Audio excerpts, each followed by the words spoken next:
Testing, 1, 2, 3. Can you hear me? Okay. Well, we'll try it.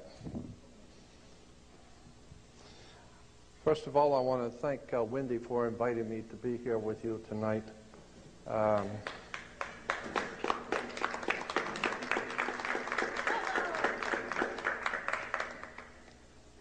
Yeah, that was a very kind gesture on Wendy's part. I wanted to speak here often in the past, but it wasn't to be. But Wendy is beginning a new year and a new project, and I think it's great, and I want to be a part of whatever she does. I want to thank you for being here, and I want you to understand that going out the gate, if you walk away understanding only one thing about me, and that is I don't wish to offend anyone, but Thomas Jefferson, I think I've got a little too much mic. Thomas Jefferson said, "I shiver when I think that God is just. I shiver for my country when I reflect on the fact that God is just." That's a very powerful statement. Because what he meant and what he was saying is that if we understand the divine presence in the universe, that one that men call God, if we understand anything about the divine presence in the universe, we understand that God is just, meaning that he's not a respecter of persons or people or concepts or ideas. God is above all of that. The divine presence in the universe I have the highest of respect for. But I also understand that God can be very cold, very crass. You break the law, what goes around comes around. You may be a wonderful person, you may be very sincere, you may have done wonderful things, you break the law, and what goes around comes around. There's no escaping divine retribution, period, because it's impersonal. It is totally impersonal. If you jump off a building, you're going to get your comeuppance quickly. If you do something against your friend, your family, your wife, your husband, or whatever, it may take a couple of weeks for it to come back to you. It may take a month or two. But whatever it is you put out there will come back. Bet on it. And that's why Thomas Jefferson said, "I fear more for my country when I realize that God is just." And the reason I bring that up is because there are many good people in this country who call out upon God and who want to do what is right and are praying for their country. But in point of fact, God is just. And unless and until you are doing what is right before divine universe, before the divine, unless, of course, you understand that truth stands on its own, and truth does not need to be validated by ignorance. Whatever is true, it's true. And if you back away from it, that's your problem. God doesn't, there's no playing sides. So consequently, I feel that what I do, I'm looking for the real truth. I'm looking for the real truth that's out there, like X-Files says. And I have come to discover that when it is that you think that you have a good understanding of something, you need to go back and do your homework because you probably don't have it yet. And every time I found that I thought I had it all nailed down, Anthony was right. I've been doing what I do almost of my life. 42 years I have been involving myself in the research of the occult and the dark side of the world. Occult simply means hidden, those things which are hidden. And I've been involved in researching and studying and living with the occult world for some 42 years. And something I have learned is that when you think you know it all, you haven't got any of it. And when you think you've got it all figured out, no, there's one higher than the high one who looks on, and you don't have it yet. And that's why humility is the first thing that we need to have when we're deciding and when we're thinking about godly or spiritual things is humility, because as one teacher of mine once said, and I've had some very, very brilliant people in my life to help me, and this one teacher said that if you can tell an audience something about God so that the whole audience can understand it, then that will prove conclusively that you don't know anything. Because any pea-sized, ignorant, ill-informed, unread brain like yours cannot represent the divine presence in the universe. We do not know the hand of God. All we do know is that whatever you do comes back to you. There are certain immutable laws in the universe. And unless and until you are prepared to look at the whole truth, nothing but the truth, and wherever it may go, whoever it may lead to, if you want to look the other way or if you want to play favorites, then somewhere along the line you're going to find out you're messing with divine justice. So the point I want to make here is that too many times we have been led to understand and told things which are not true, but which are uncomfortable to confront.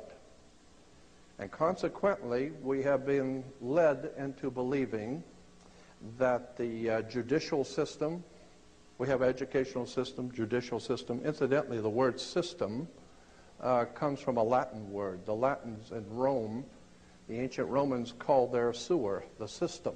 And this is where we get our word today, the system. Yeah. So we have an educational system and a judicial system, and consequently, that's where we are, is in a sewer. Now, if we understand that government is corrupt, and God knows now even the most ignorant among this nation are finally waking up to the fact that the whole thing is corrupt. If we understand that government is corrupt, banks are corrupt, our law enforcement are corrupt, there's virtually no institution, our educational systems, no institutions in this country are above taking money under the table and looking the other way, and it's become a way of life, and soon it will be for America a way of death. Now, once you understand that the entire system we're living under is corrupt and filled with lies and deception, and now the best thing you could do if you're a politician is just kind of keep things going, just kind of keep paying people off and hoping everything will come out all right tomorrow. And little by little, what goes around comes around, and we are facing a terrible time of judgment, I believe, by the divine forces in the universe, which men have called God. I don't know what God is, but I know what he isn't. One of my teachers once said, you can't make God do anything he doesn't want to, and if he's going to do something, you can't stop him. So consequently, since you can't influence it one way or the other, you should get in tune with the divine force of the universe and go with the flow. And that's what I believe, and that's what I've been trying to do all of my life. Just go with the flow and find out where the facts lead you. Because the more you begin to investigate what we think we understand, where we came from, what we think we're doing, the more you begin to see we've been lied to. We've been lied to by every institution. What makes you think for 1 minute that the religious institution is the only one that's never been touched? You can bet your bottom dollar that the religious institutions of this world are at the bottom of the dirt. The religious institutions in this world are put there by the same people who gave you your government, your corrupt education. The Knights Templars who set up your international banking cartels in the 12th, 13th, and 14th century are the same people that gave you educational institutions, colleges. Where do we get the word college? College comes from the collegia, the Latin Roman college of cardinals. I mean, I could go on for hours just giving you examples. I mean, when you graduate, you come out with a square mortarboard, a black square mortarboard. What's all that about? Black square mortarboards. It has to do with the planet Saturn. Saturn, you know, we're told that in the Old Testament that the Hebrew people, the Jewish people, were worshipers of one God. That's never been true, not true now, and never will be true. That's just one more story that's been given to us. That's never been true. The Hebrew people were worshipers of many gods, many different divine beings. They were the most eclectic theology on the face of the earth. Next to modern-day Christianity is Judaism. Eclectic meaning it has collected from all over the world concepts and ideas and put it together and called it today Judaism. Judaism today is the most eclectic religion on the face of the earth. Virtually nothing of what it teaches is true. Virtually nothing of its supposedly background is true. And consequently, the world is filled with violence, bloodshed, or disorder. Good people are dying. There are children who are starving. Our world is in trouble. And people are calling out to God for protection. People are calling out to God to help our nation, and never realizing for one moment that the divine presence in the universe not listening. Why? Because you have your own concepts of whatever you think is true, whatever you believe to be true, but you have never confronted the real truth. The real truth is that the people who are in power, who put this system together, have been in power for thousands of years. This has been going on from day one. I have the highest of respect for the Bible. Anyone who knows me knows I read it and study it all the time. But I'm also well aware that there are encoded messages.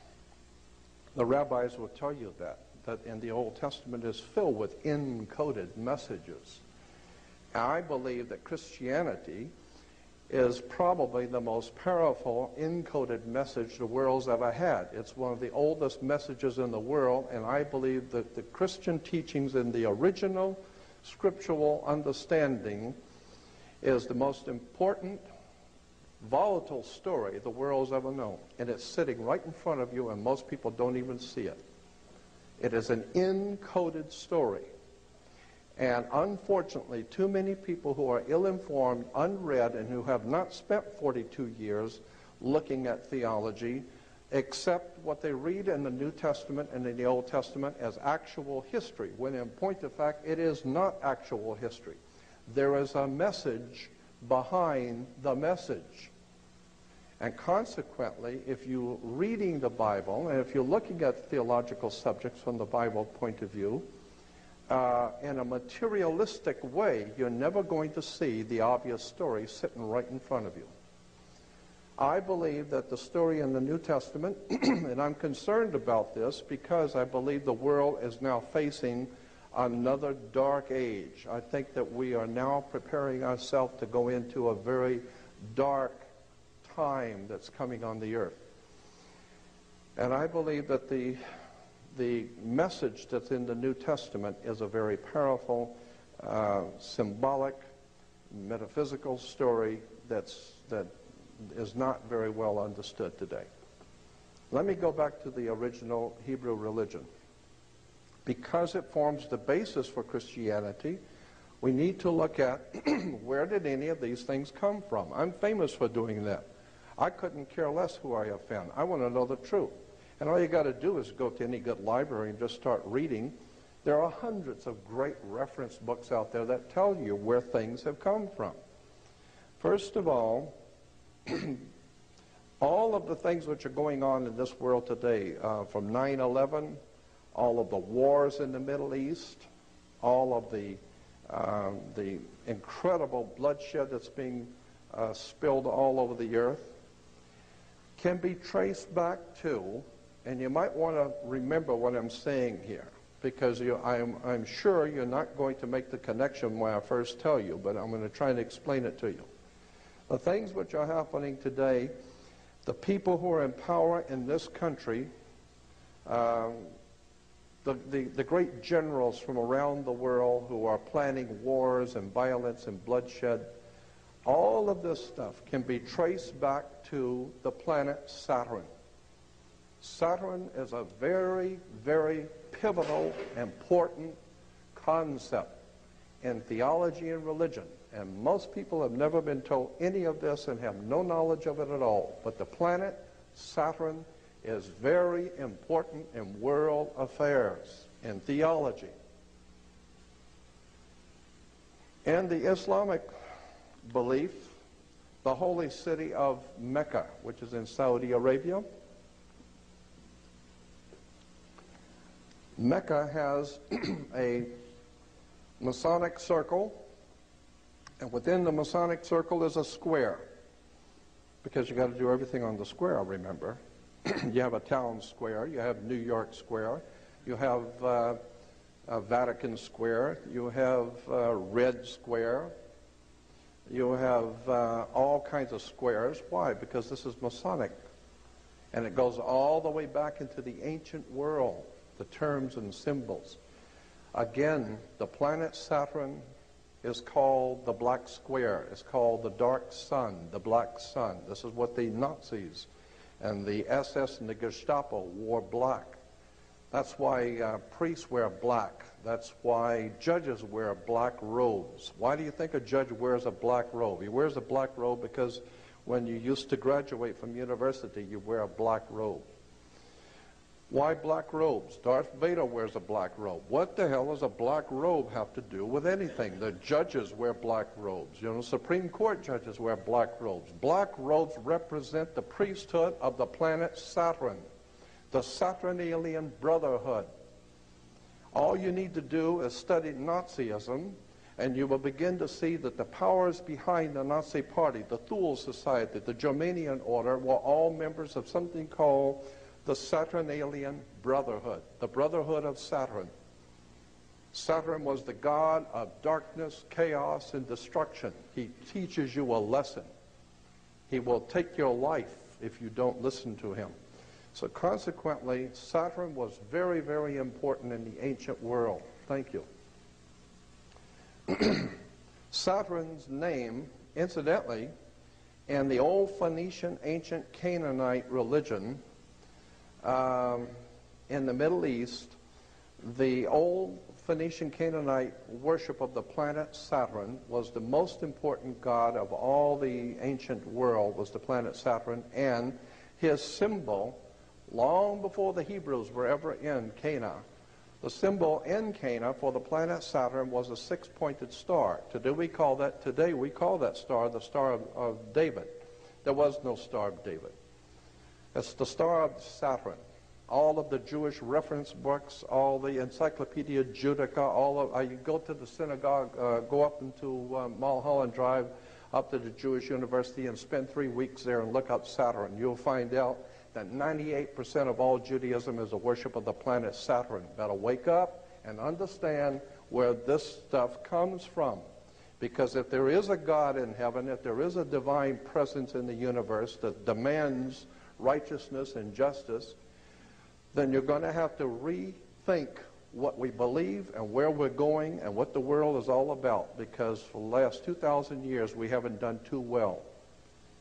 Logic alone should tell you that when Jews were being marched into concentration camps, they were praying obviously to their God for protection and for help. There was no help coming. Christians have been praying to God to help this nation, to protect their family, and evil grows and multiplies each day.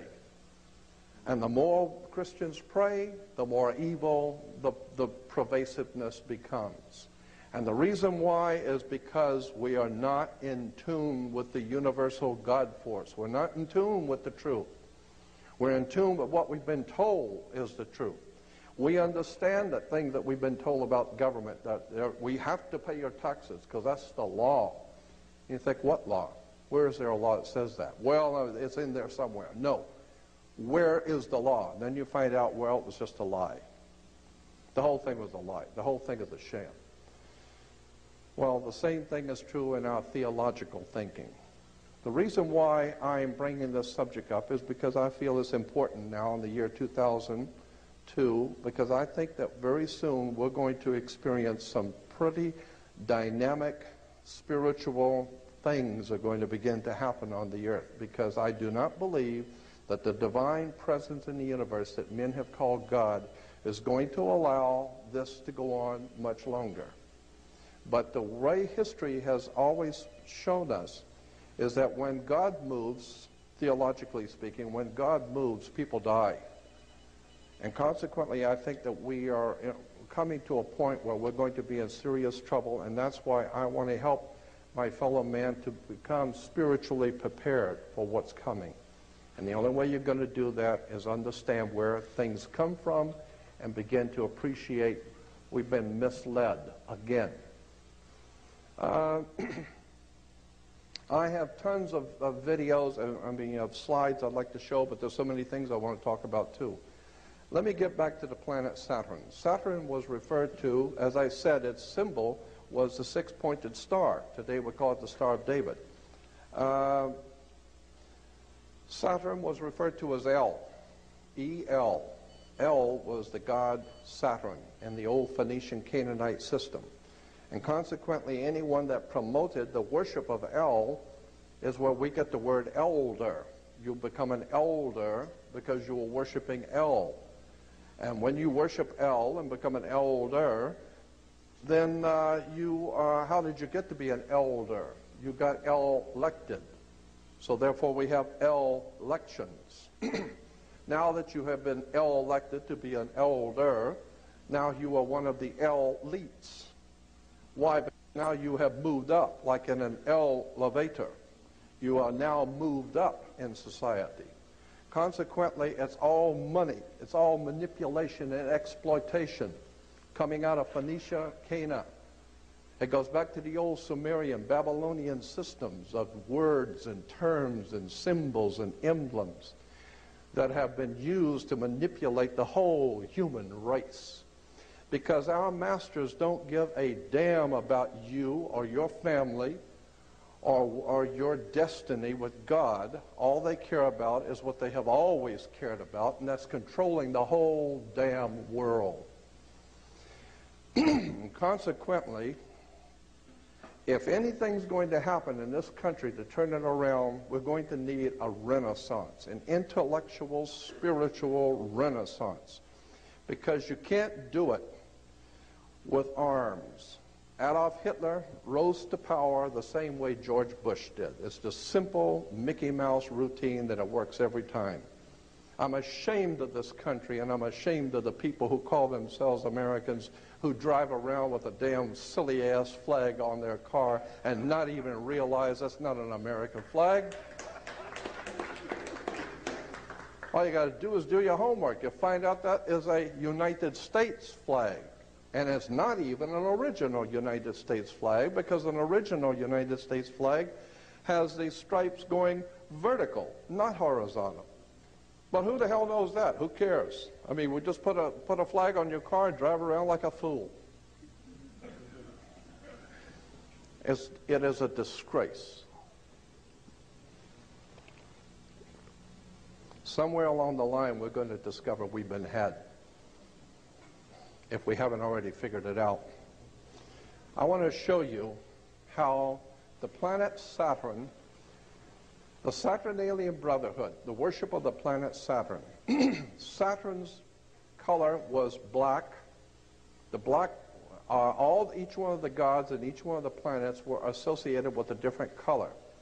Green was associated with Venus, and that's why today in Islamic countries today you will see all of their flags and harlotry in Islamic world are in green. And you'll see the crescent with the star. Many people think the crescent is the crescent of the moon, but it is not. According to the actual research documents, the crescent on the Islamic flags is the crescent of the planet Venus. And the star represents Venus. It is a religion that is based on the worship of Venus, but which has incorporated the Saturnalian philosophy in it. So, like all the other religions, it is also a very eclectic religion. We hear that God's name is Yahweh. Let me tell you something about Yahweh. I mean, I've spent 42 years looking at this stuff, And as far as I'm concerned, I'm amazed at how many people don't even begin to know what these words mean. Yahweh is not the name of God. Yahweh in Hebrew is an expressive term. It's expressing something. It's describing something. It's not a formal name of God. Yahweh in Hebrew simply means, and the best way to explain what the word means is to take a garden hose and hold the end of it, turn on the water, and you feel the pressure building up. When you release the hose, it's a release of pressure. It's a release of energy. In the Hebrew, in the ancient Hebrew, the release of dynamic energy was called Yahweh. And it was always associated with sex. It's the building up of the sexual urge, and the releasing of sex in the sex act was referred to in the ancient Phoenician Canaanite system as being one with Yahweh, the explosion of divine creativity. That's why our Jewish physicists have told us the universe came into existence by a big bang.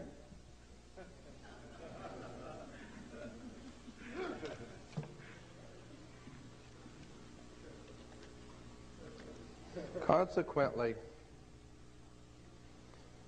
I become very disorganized in my thinking because there's so many things I want to show you. So many things I've been wanting to tell people for years. I got to boil down 42 years into an hour or so. But suffice it to say that the planet Saturn is very important, and you need to remember that and do some research on it. And you will find that the Nazi Party was probably the most glorious Saturnalian brotherhood we've ever seen. Nazis were heavy into the Saturnalian system of philosophy, war, destruction.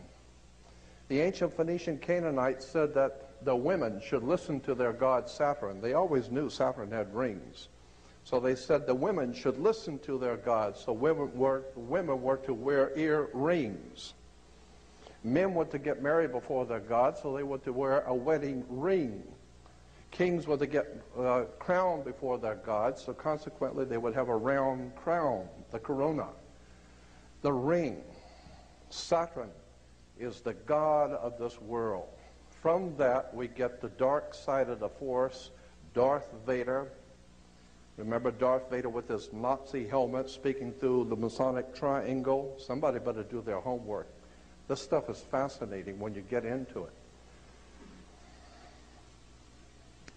In the ancient Phoenician Canaanite system, when it finally bled into Europe thousands of years ago, it formed what we call the Celtic Druidic system. The Celtic Druidic system had its origins in the old Phoenician Canaanite system.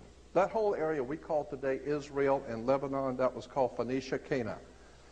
And consequently, that whole system of the Canaanite religion found its way into Eastern Europe and then into Northern Europe and formed the basis theologically for what came to be known as the Celtic Druidic system. The Celtic Druidic system, one of the most important symbols, and some of you have heard me say this before, one of the most important symbols in the old Celtic Druidic system was a magic wand, like Merlin the magician with his magic wand. That's Celtic Druidic. Magic wands were always made out of holly wood. Okay? And they're still working their magic on us in Hollywood.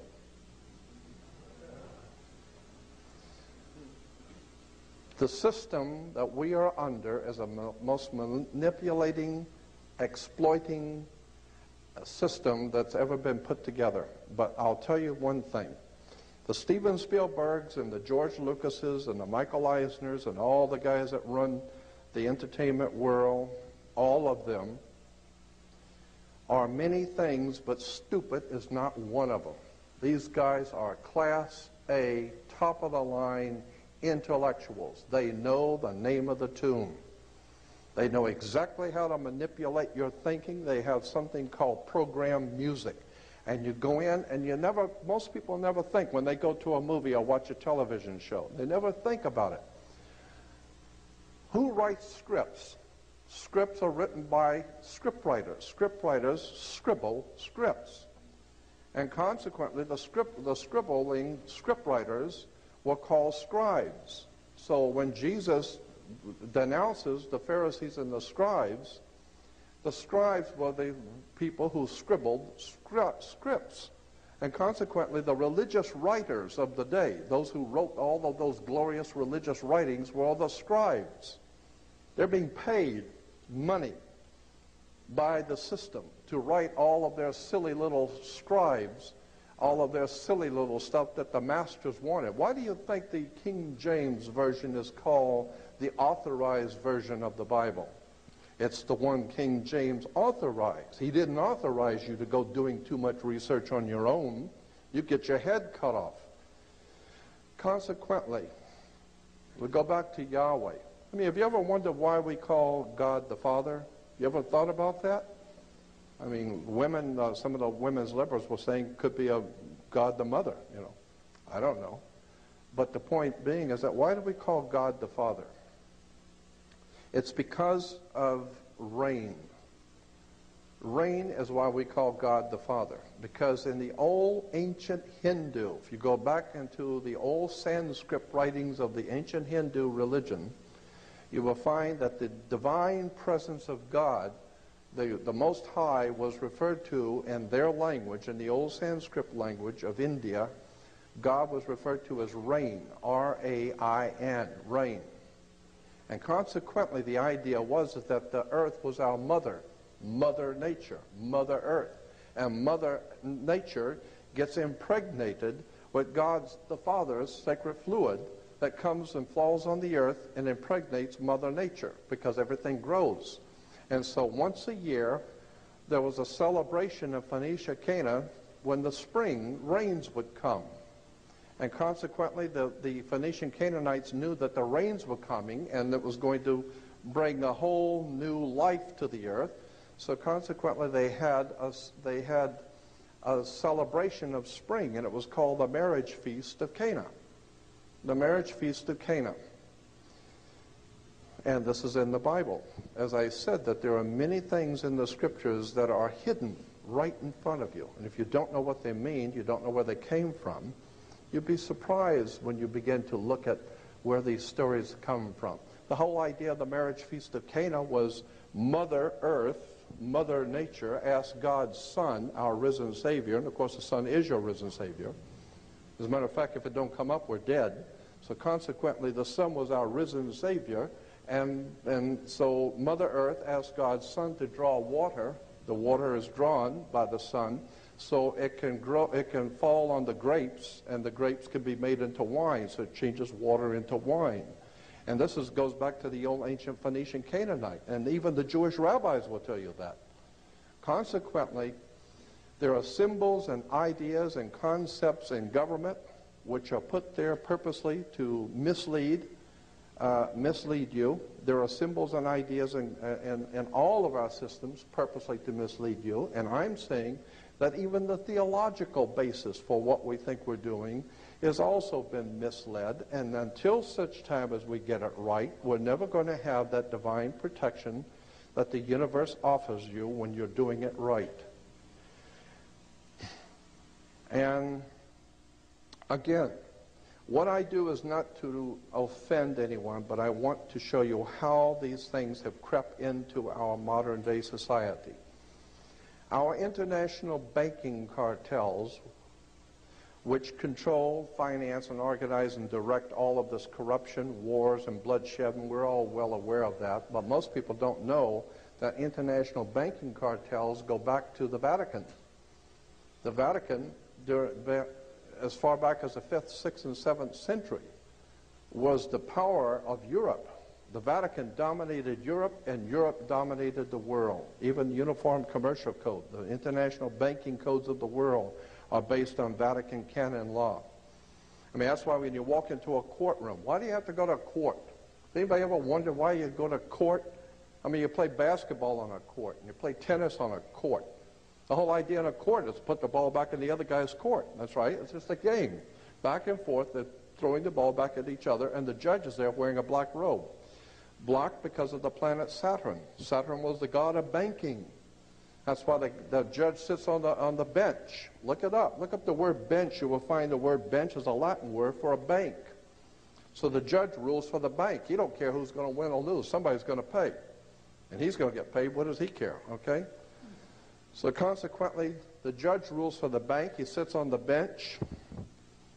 The whole idea is you're in court to play ball back on the court. How do you play tennis on a court? You play with a racket.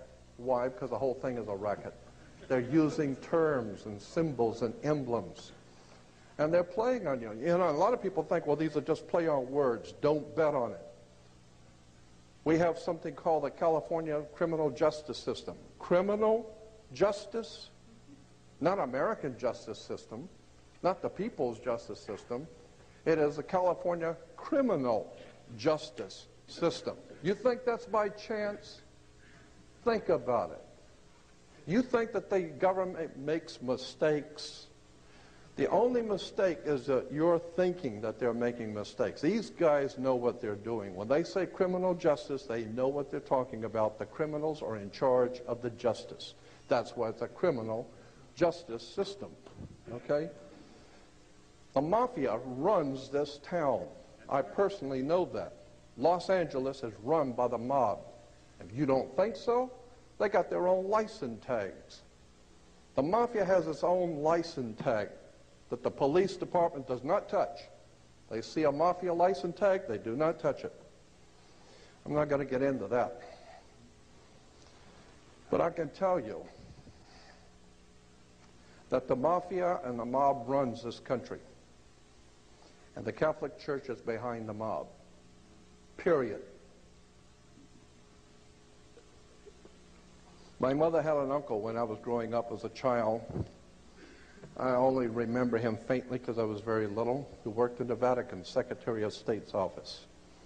He was not clergy, he was civilian. And I grew up in my hometown having two uncles who were federal judges. My great-grandfather was a senator from the state of Florida, a very powerful man, and he died in office because they couldn't get rid of him. Why? Because he was mobbed, and everybody knew it. My Uncle Joe Valenzino used to come over every now and then with this big cigar and sit, and my father used to tell me, don't you ever, ever ask Uncle Joe what he does for a living. Ever. You just take whatever little presents and be cool and sit down, and if you open your mouth, I'll knock your teeth out. Okay? So I understood. There was a system in operation. My mother, my beloved mother, my father, my family, all of my family, including myself, were born and raised Catholic. So I'm not talking about the Catholic people. I'm not talking about the black people. I'm not talking about the Jewish people. I'm not talking about people. I'm talking about political organizations. We're talking about institutions that are financed all over the world. Huge, powerful financial empires. That's what I'm talking about, not the people. So I grew up understanding that there was a whole system in operation, and I decided at the ripe old age of 18, when I left home to come to California, I wanted to be on my own and do my own thinking. And I started out immediately collecting and reading books on Nazism, the communist movement, the philosophies, all the different occult sciences.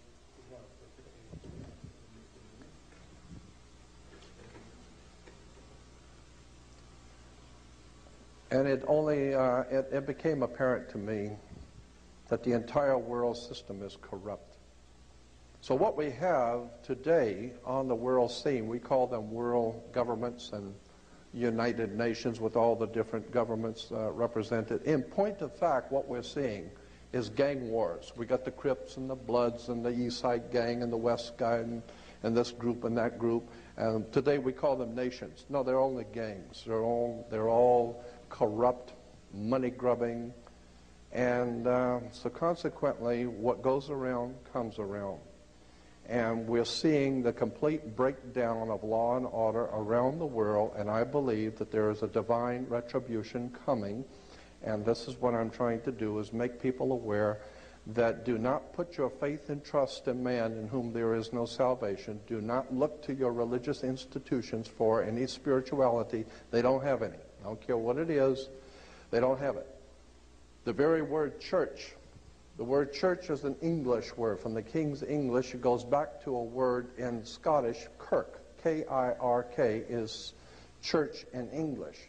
Kirk in Scotland goes back to a Roman goddess, Circe.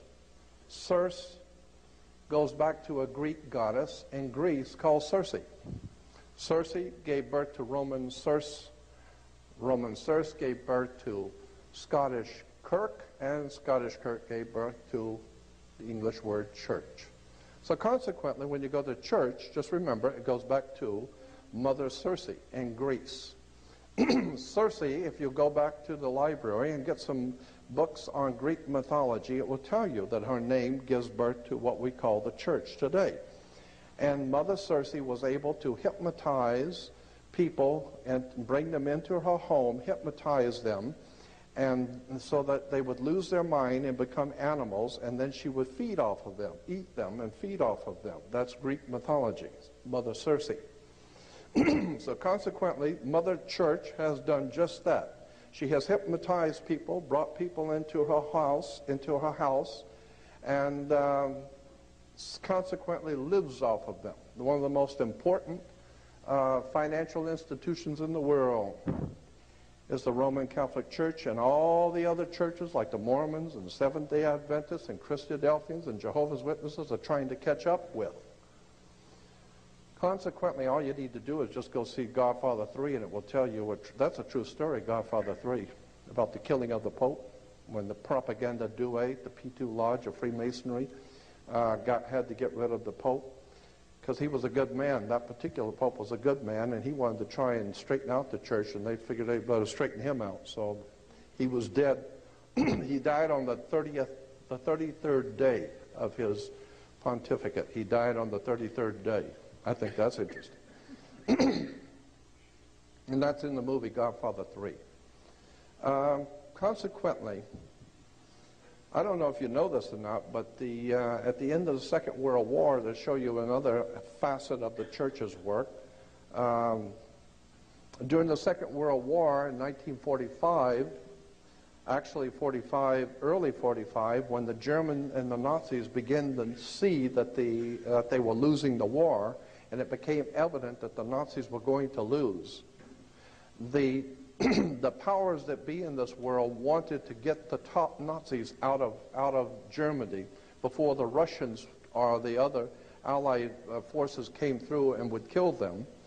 And so consequently, the Vatican, along with the CIA, the American CIA and the Vatican, made a deal where the Vatican would provide for all the top Nazis their false passports, false ID, and slip them out of Europe and send them to Central America, South America, Uruguay, and Paraguay, which incidentally those two countries were founded by Jesuits. Probably some of the most powerful criminal syndicate in the world is the Jesuits. But so we have the Nazis here in America. You know, we went to the moon supposedly with good old American ingenuity, like Dr. Werner von Braun and all those other Nazi fascist murderers that came here who are making money off of this people. And I'm just amazed when I watch the space shuttle taking off and you see all the Americans standing out there in Florida watching the space shuttle take off and everyone's applauding. I think, what are you applauding for? You ain't going anywhere. The hell you applauding for? If they're going somewhere, you're not going, that's for sure. You can pay for it, but you ain't going. You ever thought about how much pollution, I mean poisonous, toxic pollution that pours out of the back end of a Saturn booster, how much poison is poured out of that into our atmosphere every time they shoot one of those things? Most people don't think about that. Consequently, I believe that it's a time that the idea, this time has come to look at the real foundations of our system of thinking in this world, because if you're going to call out to God, you better get it straight. Because there are too many times in the scriptures, and I again have to reemphasize my appreciation for the divine principles in the Scriptures. I believe that there is a profound story, especially in the New Testament. I think that the New Testament is a redemption story. But most people have no idea in the world what redemption means. Well, as a classic example, how many Christians understand what Christ means? I mean, you can't talk, I hear Christians talking all the time about Antichrist, and they haven't got the faintest idea what Christ means. How many people know what the word Christ means and where it comes from? I mean, how many Jews talk about the Holocaust and haven't got the faintest idea in the world what a Holocaust is? Oh, a Holocaust is a terrible tragedy. Oh, it's a big fire or something like that. It's terrible something. No. That's not what a Holocaust is. A Holocaust, according to the actual research documents, means a sacrificial, ritualistic burnt offering. When Abel and Cain and Abel in the Bible offered up a sacrifice to God, the word in the Hebrew Bible is they offered up their holocaust to God. So a holocaust is a ritualistic, sacrificial, burnt offering. Get it right. Why did the Jewish leaders in this country and around the world use the term Holocaust? Very interesting. I think that they are not telling us the whole story. Consequently, as I said, how many Christians use the word Antichrist and don't even know what the word Christ means? Christ comes from Christos. Christos in Greek means oil. That's why you have Pillsbury cooking oil called Crisco. Crisco is Christo. Christo is Christ. So Jesus Christ is Jesus the oil. I mean, that's what it means, Jesus oil. Okay? You say, well, Jesus, why? Well, because Jesus was the anointed. When you always become anointed with oil. The kings in Israel were always anointed with holy oil, so they became anointed. You know what the word anointed means in Hebrew? I don't want to get into that right now. Basically, anointing comes from the word sex.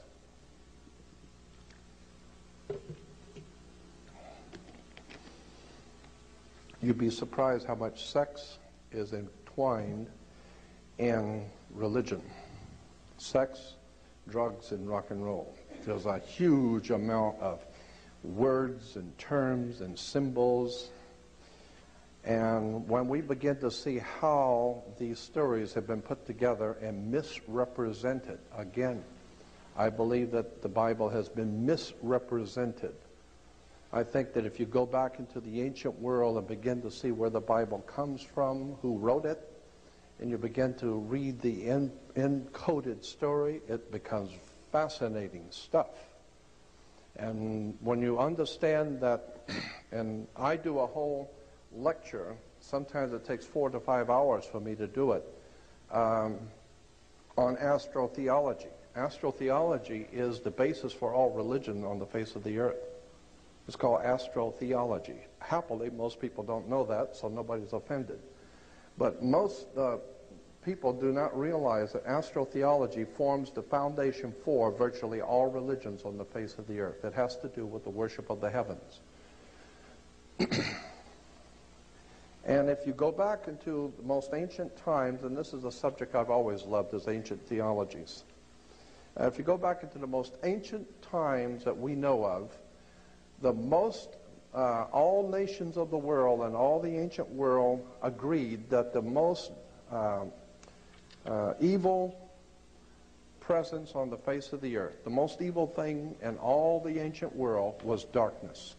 When the sun went down, it gets cold, and the boogeyman comes out. And all of the predator animals come out. They're coming out because it's cold, and they're looking for something to eat. And humans are not designed to live like that. Humans have thinner skin and are designed by their creator not to live like animals. I mean, we couldn't live in a forest like a deer that is sub-zero and it doesn't seem to bother him. You'd be dead in about an hour. But the point being is that darkness was the most evil thing that man had to face. And consequently, all of the predator animals came out at night. And it got cold.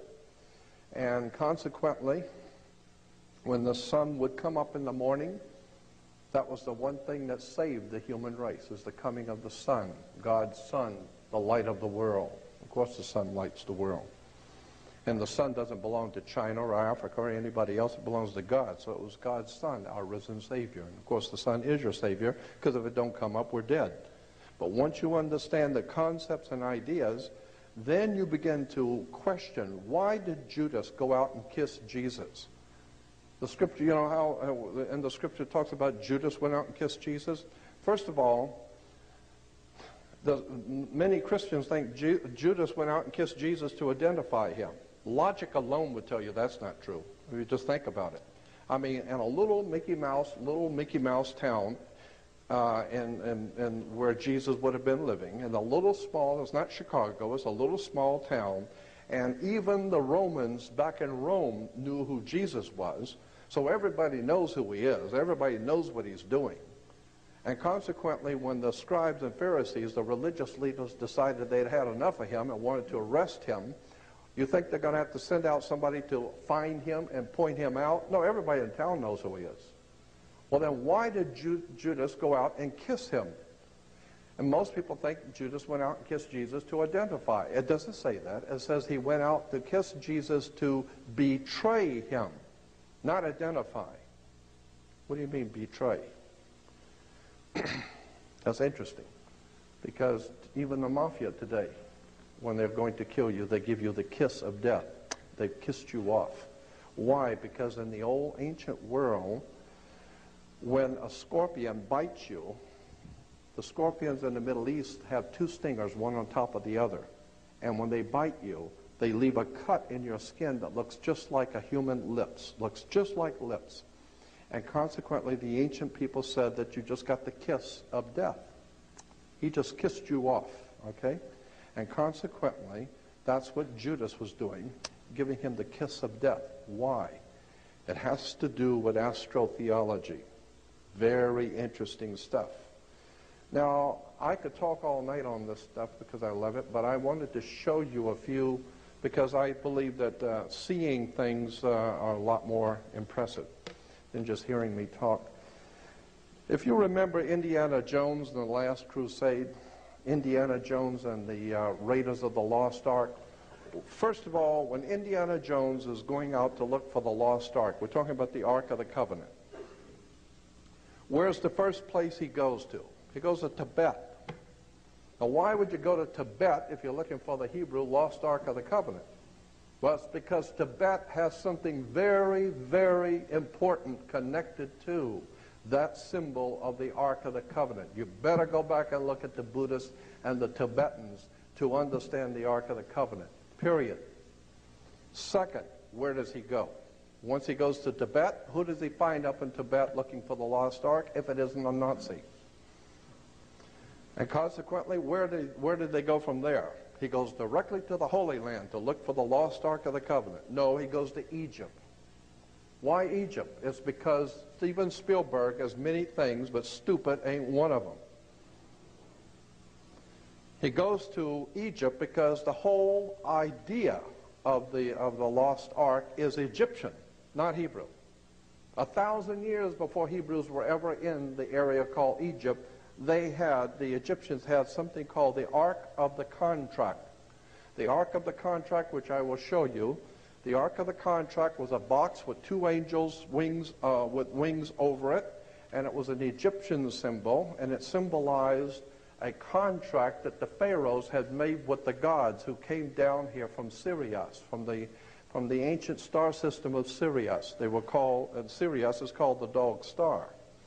And consequently, you take dog, D-O-G, and turn it around for us, it becomes God. G-O-D is dog spelled backwards. It goes back to Sirius, the dog star. It goes back to Anubis in the Egyptian. So that the Ark of the Contract became known as the Ark of the Covenant. No, it's the Ark of the Contract, and it was 1,000 years before Hebrews ever had it.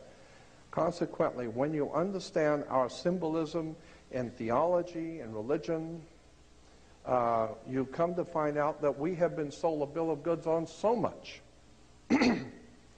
And why do you have these institutions that the religion, philosophy, politics, all of these systems are institutions which are being financed, organized, and directed by the people who mean to put you into bonds and chains. God has created all of the animals to be free. He created everything. God, who has created all things, freedom is the one thing that you see everywhere, except for man. And consequently, the real freedom in man is up here. Consequently, the old Hiram Mann, one of the first governors of the state of California, Hiram Mann said, I think it was Hiram Mann that said, when no man is safe, when freedom fails, the best men rot in filthy jails, while those who cried, appease, appease, are hung by those they tried to please. Meaning that there can never be a common cause with darkness. There's no place for light dealing with darkness. You have to know the truth and seek the truth, and the truth will set you free. That's an old adage, but it's true. The more you educate yourself, the more you understand where things come from, the more obvious things become, and you begin to see lies everywhere. And now you're in tune with God, and now you can begin to see where things have come from and where they're going. Let me show you a few slides, because I got tons of them, and you don't have to put that in right now. No, I just got that just in case something were to happen. Okay. So let's assume that it's not going to. Never assume anything. Yeah, I know that. Last time I did, I was wrong. Okay, let me just give you some examples of the kind of thing I'm talking about, the things that we see every day and we don't realize where they've come from.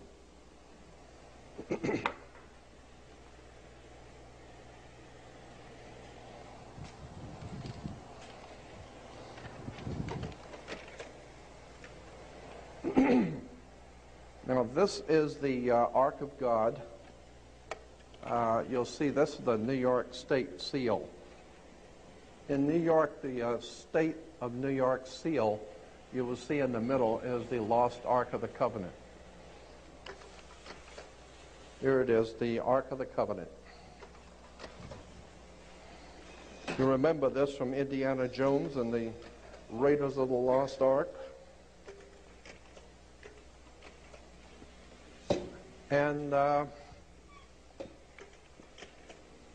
here it is again.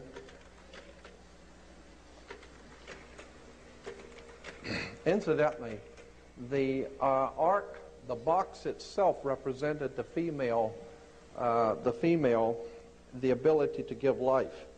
And so the priest would drop blood in front of the ark, representing the menstrual cycle of the female, because it had again to do with sex.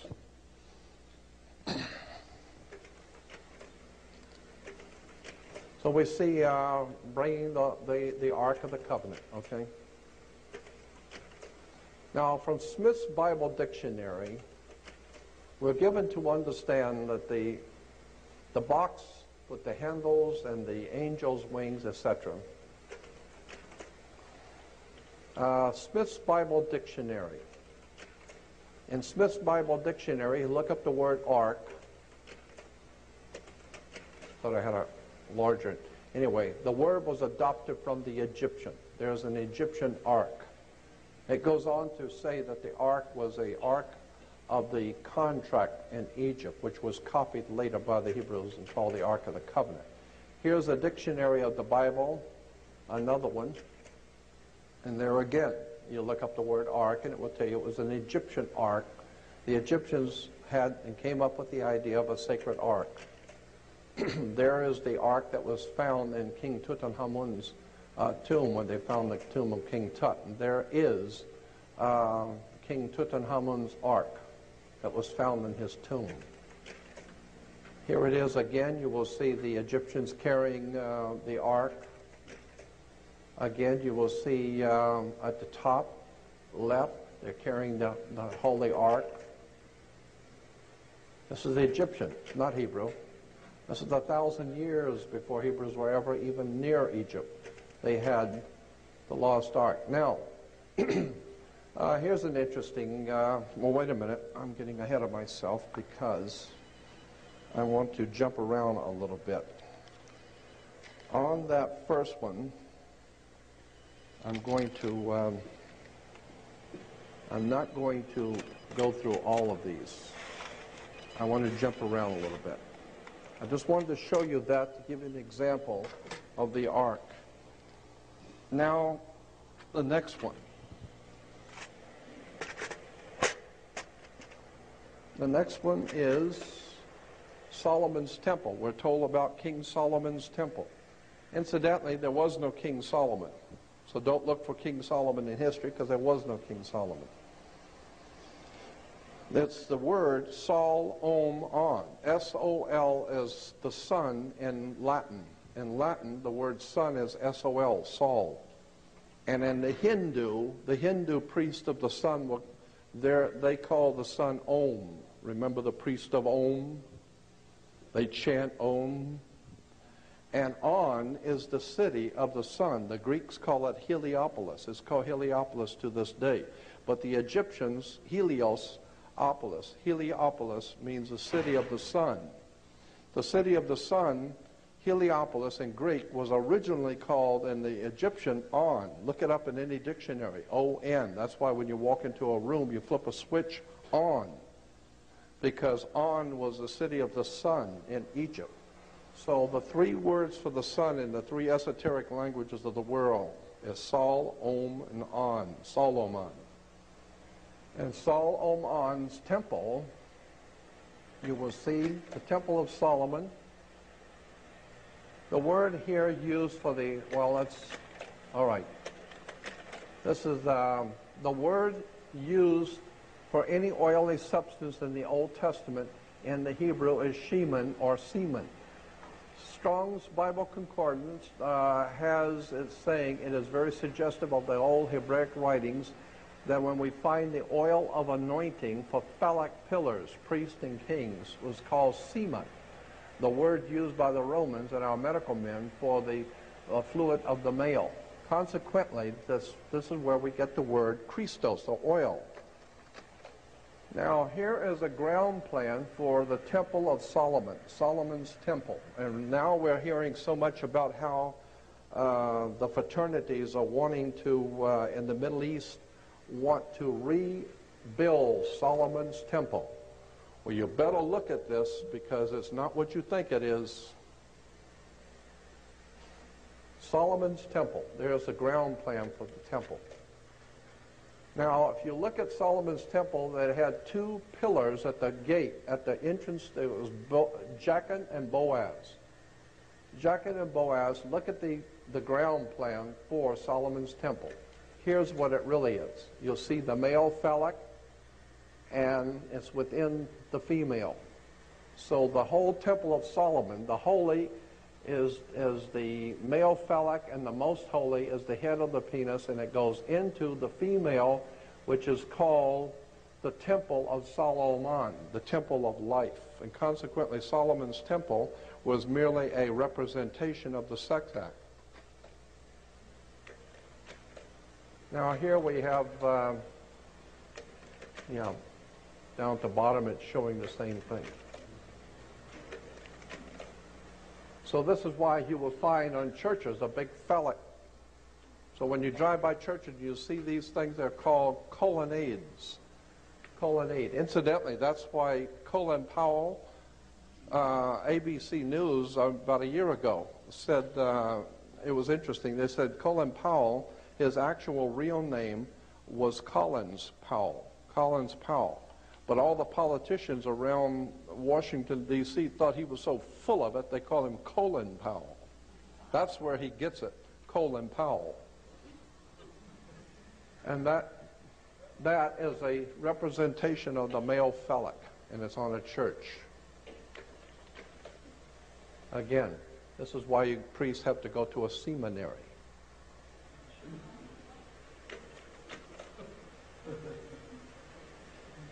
Here it is again. Here's another temple. You can tell the layout of the temple.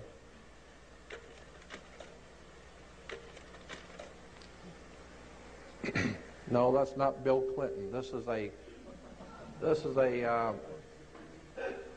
is a Egyptian god named Min, M-I-N. And you'll see the Egyptians climbing the pole. It's called the ceremony of climbing the pole of Min. The pole, of course, is the representation of the male phallic. One of the most important is that of the maypole. This relic of pagan tree worship originally represented the cosmic axis and the phallic power of the sky god. Here are dancing around the maypole and have no idea in the world that women are dancing around the male phallic. And I think, and the Christians once a year in September have something called See You at the Pole, and have no idea in the world that it's the same old idea of see you at the pole, dancing around the male phallic. These are called scepters of power. These are symbols of male power. Yeah, that's what it means. So when you see these symbols in their hands, it represents the dominance of the world by the male sexual principle. Okay?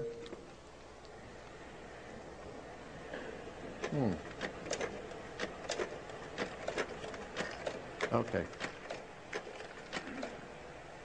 Even the playing cards like the jack has, that's why it's called a jack. It goes back to the Bible, jacking the pole.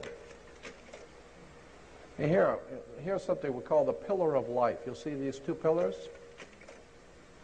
There are always two pillars representing the male phallic. In the old ancient Phoenician Canaanite system, there are always two phallic. You'll see them there. There we have the sacred stone phallic pillars. Always you will see these were penis head gods in Assyria. There were always two of them. In India, in Japan, in Rome, Pompeii, in Islam, you'll see the two phallic pillars on both sides.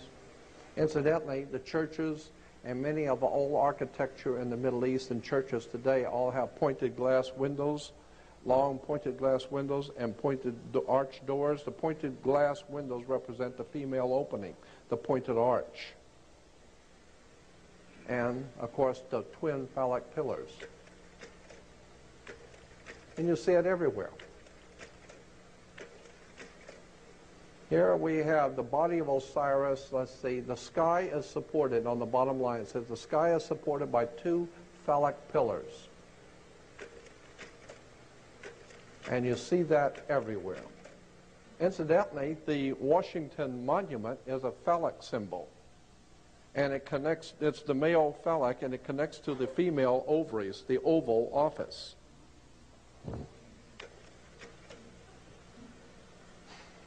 The Egyptian idea, the Egyptian convention of twin phallic pillars at the temple gate was copied by the temple at Jerusalem, where the right pillar was named Jachin, God makes him firm, and the left pillar was named Boaz, eagerness and strength. What are we talking about? Jachin makes him firm, and eagerness and strength? That's in the Bible, 1 Kings.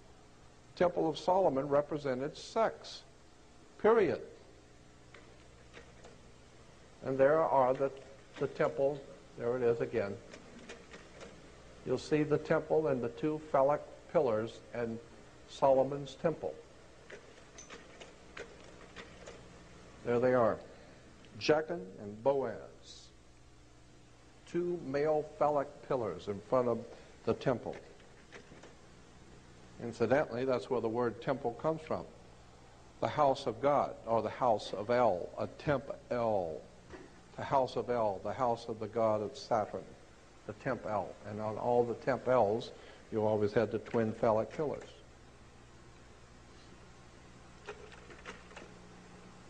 There it is in downtown, on Wilshire in downtown Los Angeles, the synagogue has the two phallic pillars. You see it all over the world. All over the earth you see twin phallic pillars going all the way back to the Phoenician Canaanites. This is over in Pasadena at the British Israel Masonic Ambassador College. What is that? What is the symbolism there? Anybody, am I the only one seeing what the symbolism there?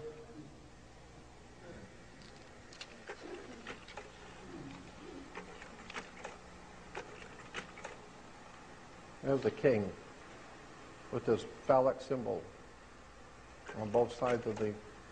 Now, pipes were also, the musical instruments, both flute and reed pipes, had a place in primitive fertility rites owing to this phallic appearance. And the second line goes on to say, singles and double pipes, among other instruments, are depicted in the Mesopotamian art from the 3rd century millennium. And then it was also adopted into Christian theology. So pipes were, where does it show that it was a phallic? Yeah, the third line down on the pipe.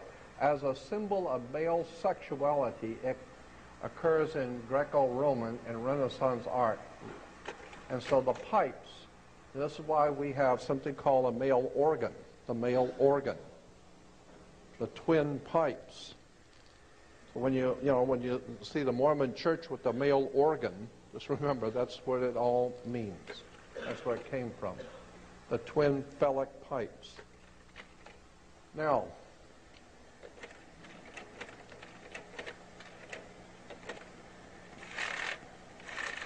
enough of that is enough. We'll go on to the next one.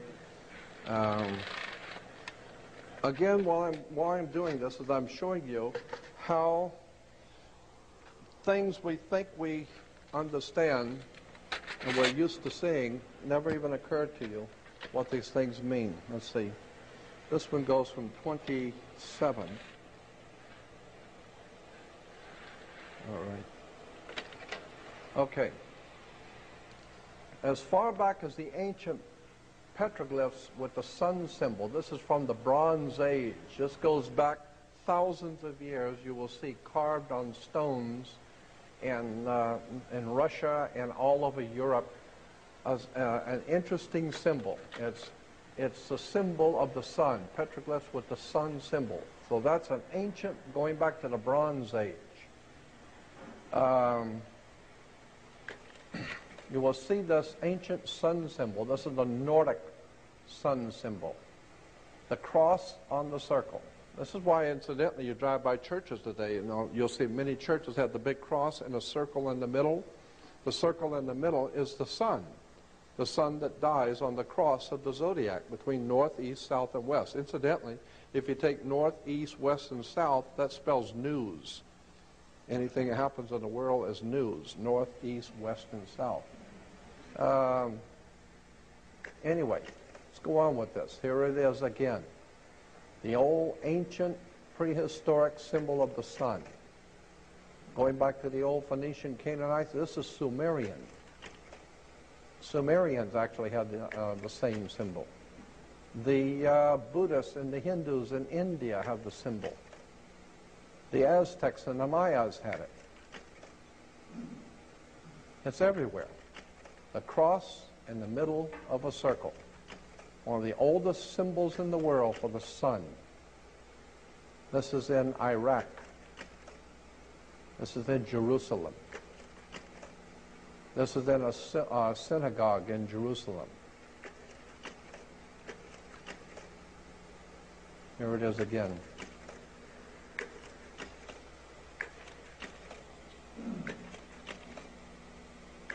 Always is the cross in the circle.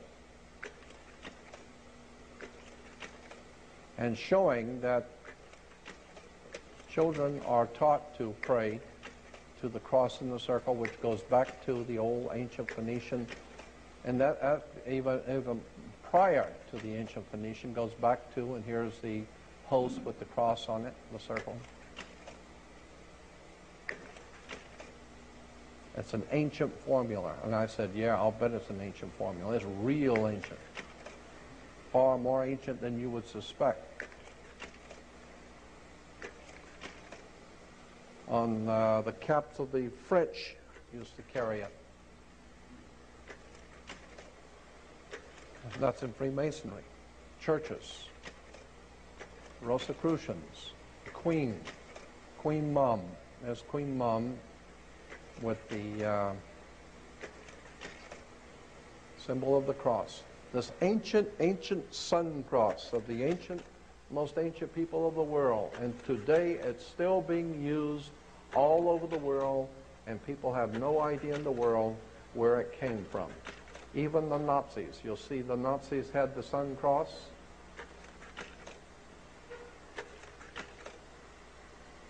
Nazis with their sun cross.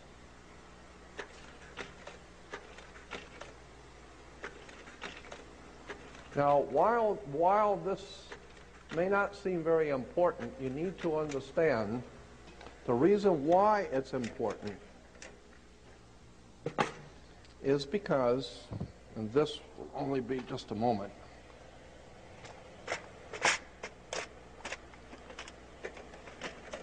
even the Pope wears the sun cross. There it is again at the Vatican. You need to ask yourself, how come the old ancient petroglyph from thousands and thousands, probably anywhere from 10 to 15,000 years ago, the old prehistoric world marked the symbol of the sun as a... It's the same way that it is now at the Vatican. Is there a message here or what?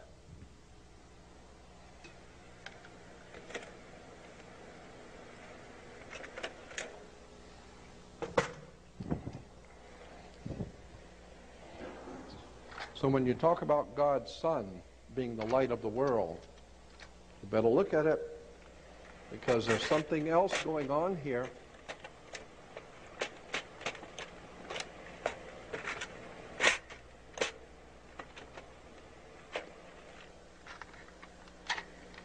Oh, I'm sorry.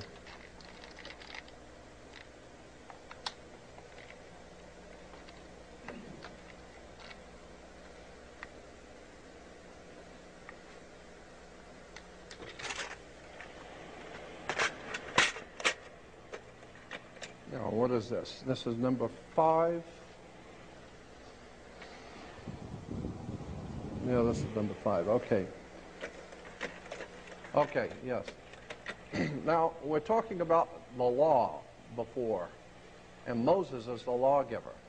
Actually, the word Moses is a Egyptian word, and in the ancient Egyptian language, the word Moses meant the son of.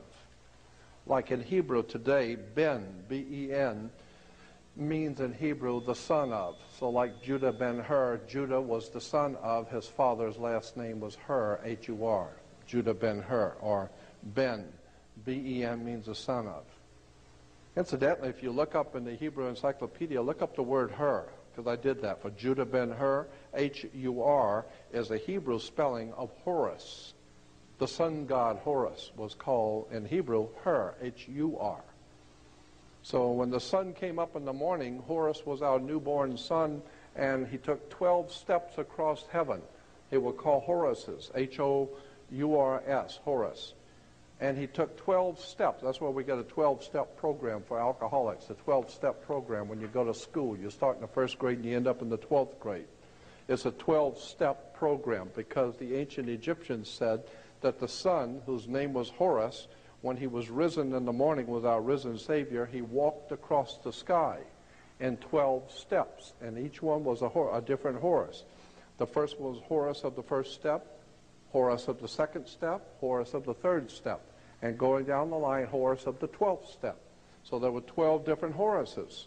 And consequently, we took the word Horus, H-O-R-U-S, and turned it around and make it H-O-U-R-S. So it's 12 hours. No, 12 hours is just chained in the U and the R and Horus. So the 12 Horuses are the 12 steps in heaven, which are the 12 hours of day. And consequently, the sun brought light into the world, and in Latin, the sun, or light in Latin, is Lucius. Lucius, Lucifer, Luce, Lux, Lucius, all mean in Latin light. This is why you have Luke Skywalker. Luke Skywalker is Lucius walking across the sky, and he's doing battle with the prince of darkness, whose name in the Egyptian was Set, S-E-T, because they noticed it got dark at sunset. And consequently, God's son was chasing that evil prince of darkness until he died at the 12th step, and then he's gone, and he leaves the world in the hands of the prince of darkness. And his name was Set. And of course, it does get dark at sunset. Now, keeping all that in mind, we have the law, the Mosaic law. Volcanoes are very important now in this in the Mosaic law. A lot of people don't know the connection between a volcano and the Mosaic law. Well, let me show you. Volcanoes, like any other impressive and fearful aspect of nature, volcanoes have been the object of worship for human beings in the earliest Stone Age. Yet the original Yahweh seems to have begun as a volcano god also. Mount Sinai, incidentally, the moon god in the old Phoenician Canaanite system, the moon god in Cana was called Sin, S-I-N. That was the name of the moon god. And in the ancient Phoenician Canaanite language, which we today call Hebrew, Hebrew is actually the Phoenician Canaanite language. The word for a mountain is Ai. And the ancient Phoenician Canaanite, Ai was a word for the mountain. So the mountain of the moon god was Sin, and the mountain is Ai. So they put it together and becomes Sinai. Mount Sinai is nothing more than the mountain of the moon god, which, you know, I don't care. If you think that's holy, fine. But there's nothing holy in Israel. There ain't never been nothing holy in Israel. There's nothing holy in Rome. There's nothing holy in Salt Lake City. There's nothing holy in Rome. And there sure as hell is nothing holy in Mecca. All of this is a play on words and terms, and that's why you can call out to God, and all the nations of the world can call out to the divine to protect you and to protect your country, and there's no protection coming. God did not step in to save the Jews from Hitler, and it does not appear that God's doing anything to step in to save this country. Why? Because like Thomas Jefferson says, I fear for this country when I remember that God is just. Meaning that until you get yourself in line with truth, and until you've got this correctly understood the divine presence in the universe and what is truth, and until you do that, don't call out to God. And remember how in the book of Isaiah, when the scripture says, don't call, the scripture says in Isaiah, God saying to the people, when what you dread comes upon you as pregnant pains upon a pregnant woman, as pains of distress upon a pregnant woman, when what you dread comes upon you like pains of distress on a pregnant woman, do not call out to me to help you. Do not call out, because I will not be found.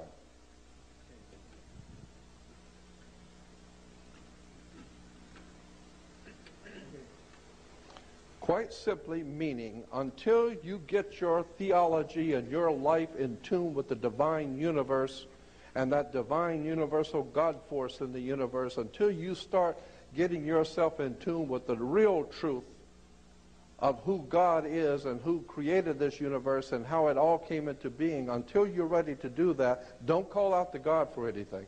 Because God is going to do whatever he's going to do, but just make sure you don't get in the way, thinking that you're doing something wonderful, and come to find out, no, you're part of the problem. You haven't done your homework. And that's what I've been telling people for years. I'm not trying to criticize anybody. I'm telling you, do your homework. Because I am totally convinced that there is a very powerful divine presence in the universe that I myself refer to as God. I don't know what God is, but I know what he isn't. And consequently, I have a high respect for that divine presence in the universe, and I think we need to get in tune with it, because that's the only thing that's going to save us. Our leaders are not leaders, they're misleaders. Yet the original Yahweh seems to have begun as a volcano god. Mount Sinai, where Moses encountered him, was the seat of a Midianite god who formerly had dwelt in the volcano. He was also identified, Yahweh was also identified with the local moon god Sin, after whom the mountain was named. The appearance of Yahweh is a pillar of cloud by day and a pillar of fire by night. certainly suggests a volcano spirit. The Bible says in Exodus that Yahweh appeared as a pillar of cloud by day and a pillar of fire by night. That's true. There's the holy mountain with the pillar of cloud by day and a pillar of fire by night.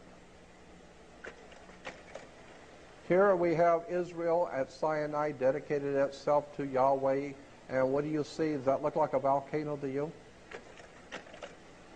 Here's another one. Jehovah led the sons of Israel to a mountain named Sinai in the desert. He gave them his law. Does that look like a volcano to you? The magnificence of Yahweh. These are just some scriptures talking about the volcano God.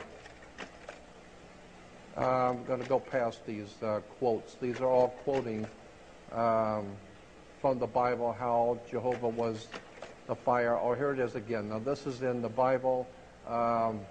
Thunder is called in Hebrew koloth, voices, for it is considered the voice of God.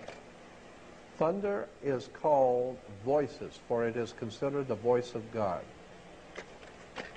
So when you hear that Moses went up into the mountain and heard the voice of God, I can imagine. And he came down with his face glowing. I would respectfully suggest that the whole mountain is glowing. I could see why your face would be glowing if you were going up on the side of a volcano. Lightning can be symbolized by an arrow, obviously. Here in the Bible, in Job 37, under Job 38, but this is actually the footnotes for Job 37, it says, the storm, the clouds, are God's tent, gathered as the thunder, or the voice of Yahweh roars. They descend, and God shoots the arrows of his lightning. Later, and it's called the mist. In the Hebrew Targums, is literally, the mist is his smoke, his thunderbolts. The linear correct translation in Hebrew is God thunders wonderfully with his voice. So we're talking about lightning and thunder. Here it is again, Mount Sinai. Look like a volcano to you? Here's the children of Israel running away. Incidentally, why do we call them, why do we say that, the children of Israel? Why do we say that, children of Israel, when our children are called kids? Kids are baby goats. You have kids. They're called the children of Israel. We have kids.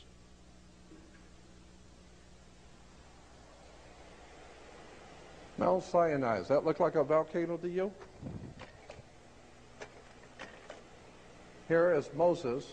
Incidentally, Moses takes the law and he throws it down and breaks it. He was the first lawbreaker. So you don't want to be breaking the law. Does that look like a volcano to you?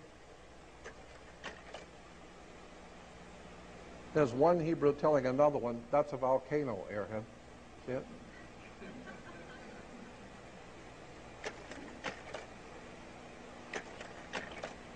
There's Moses up in the volcano. Here is from the Encyclopedia Judica, one page. It gives the symbols for each one of the holidays, like Rosh Hashanah, Yom Kippur, Hanukkah, Feast of Purim, the Passover, and the Feast of the Giving of the Law is in the lower right. The Feast of the Giving of the Law. There it is. The Feast of the Giving of the Law. Does that look like a volcano to you? Huh?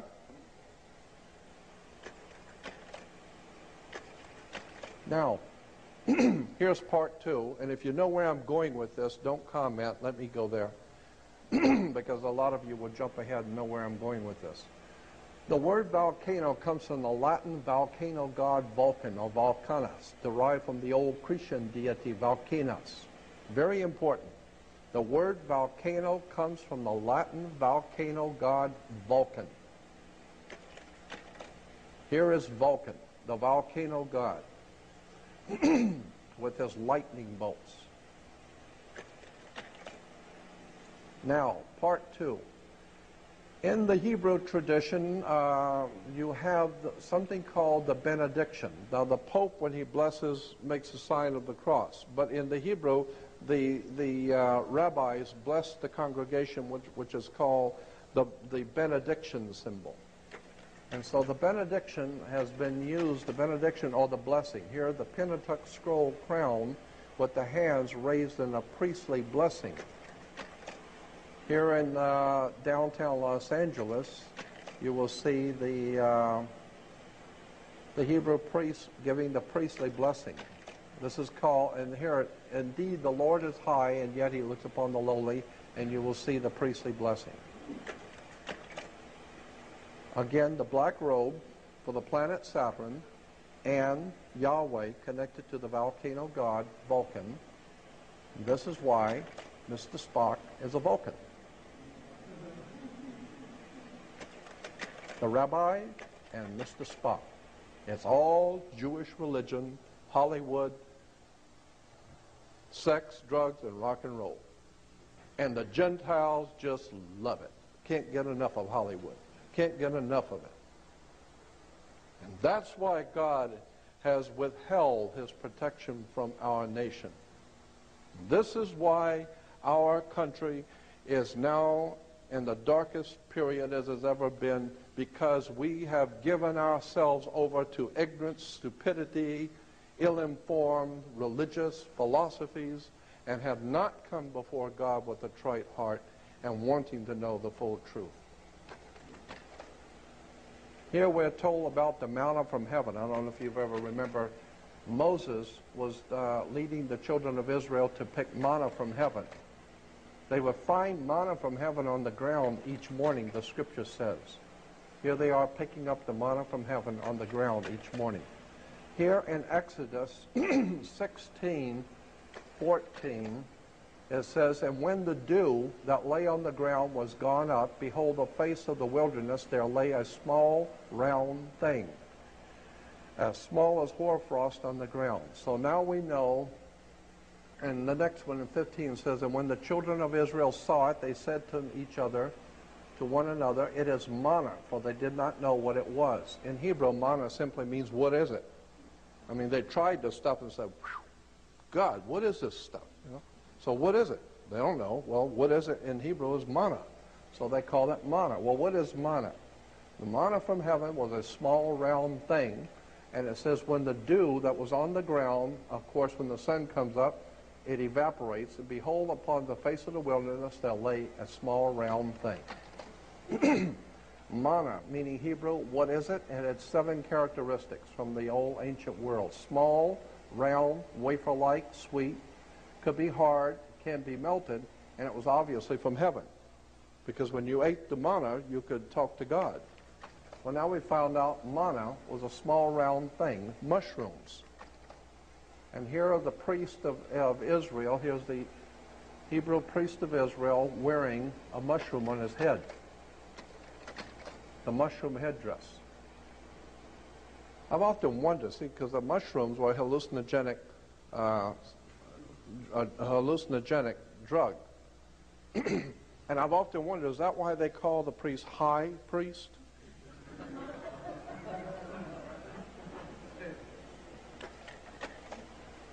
The sacred mushroom, the key to the door of eternity, the search for the sacred plant of the ancients, used to send the mind to another world and into the future.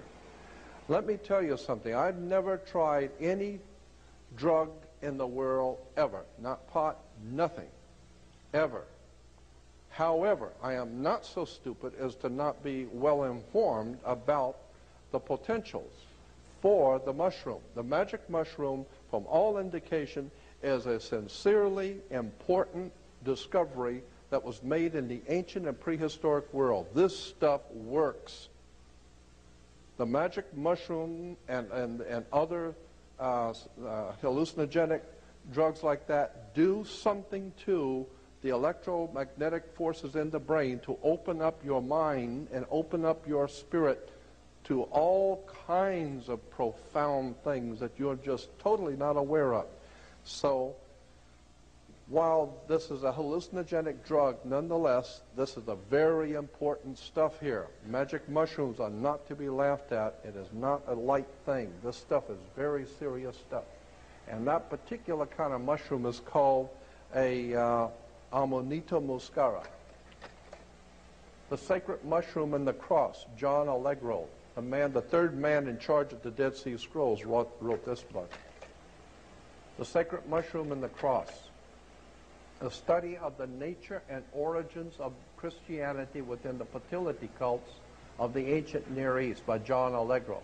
John Allegro was the number 3 man appointed by the state of Israel, England, and America in charge of the Dead Sea Scrolls. The top 3 men that were picked in the beginning were all fired because of what they said was in the Dead Sea Scrolls that was not supposed to be said. All 3 men were fired. There is the Amanita Muscara. Here in the catacombs of Rome, under the Vatican, you will find paintings in the old catacombs of Amanita Muscara being the sacred tree of knowledge of good and evil. Well, the whole concept is if you take the mushroom, it opens up your mind to all kinds of off-the-wall things. And of course, you can talk to God. Here's a small group of mushroom heads. Here's another bunch of them. The chump there with the big beard looks like he's been on it for a while. Some more mushroom heads. There they are. So when you see these mushroom headdress, just remember that's where it comes from, mushrooms. The high priest and all the ancient world, all of them took mushrooms. Okay? So that's it on that. There it is, the high priest of Israel with the mushroom. Now,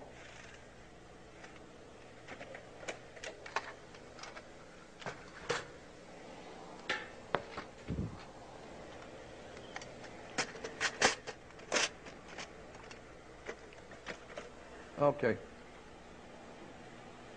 Here you will see the headdress. The Pope's headdress is called the Pope's mitre. The word mitre comes from the word in the Catholic Encyclopedia, the word mitre for the Pope's headdress. Mitre comes from the word Mithra, because Mithra was the god of Rome before the Vatican became the Vatican.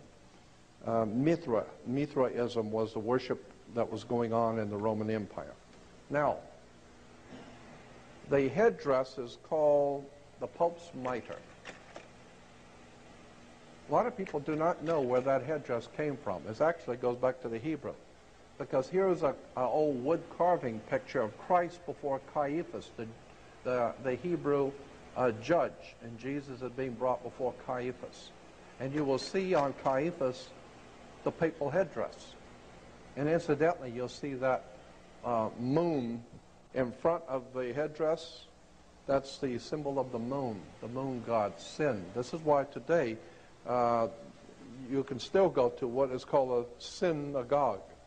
Synagogue is the mountain of the moon god, Sin, Sin-Ai, or synagogue. But, again, the headdress is Hebrew. Why? Because, and this is very important, the ancient world believed that one of the gods, the most important god, was a fish god. And remember Amos and Andy with king fish? Yeah, the fish god. This is why today even Christians still have fish on the car.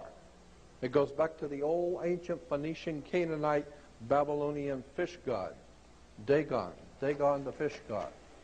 Most Christians driving around with fish on their cars have no idea in the world why they got a fish with a symbol. It goes back to the fish god, Dagon. This is in the old Assyrian system. He was called Anis, the fish god. The Assyrian, again, Dagon, the chief god of the Philistines, was Dagon, from which we get Dragon. Dagon, the fish god. You'll see he's wearing the fish on his head. Here are the priests of Dagon. This is why the Pope wears, you see, the fish head. The fish head of Dagon, the old pagan fish god of the Phoenician, Canaanite, ancient Phoenician, Canaanite, Assyrian, Babylonian, Sumerian worship of the fish god. So when you see the Pope, just remember that headdress is the worship of a very ancient pagan god. Here it is again, the fish head.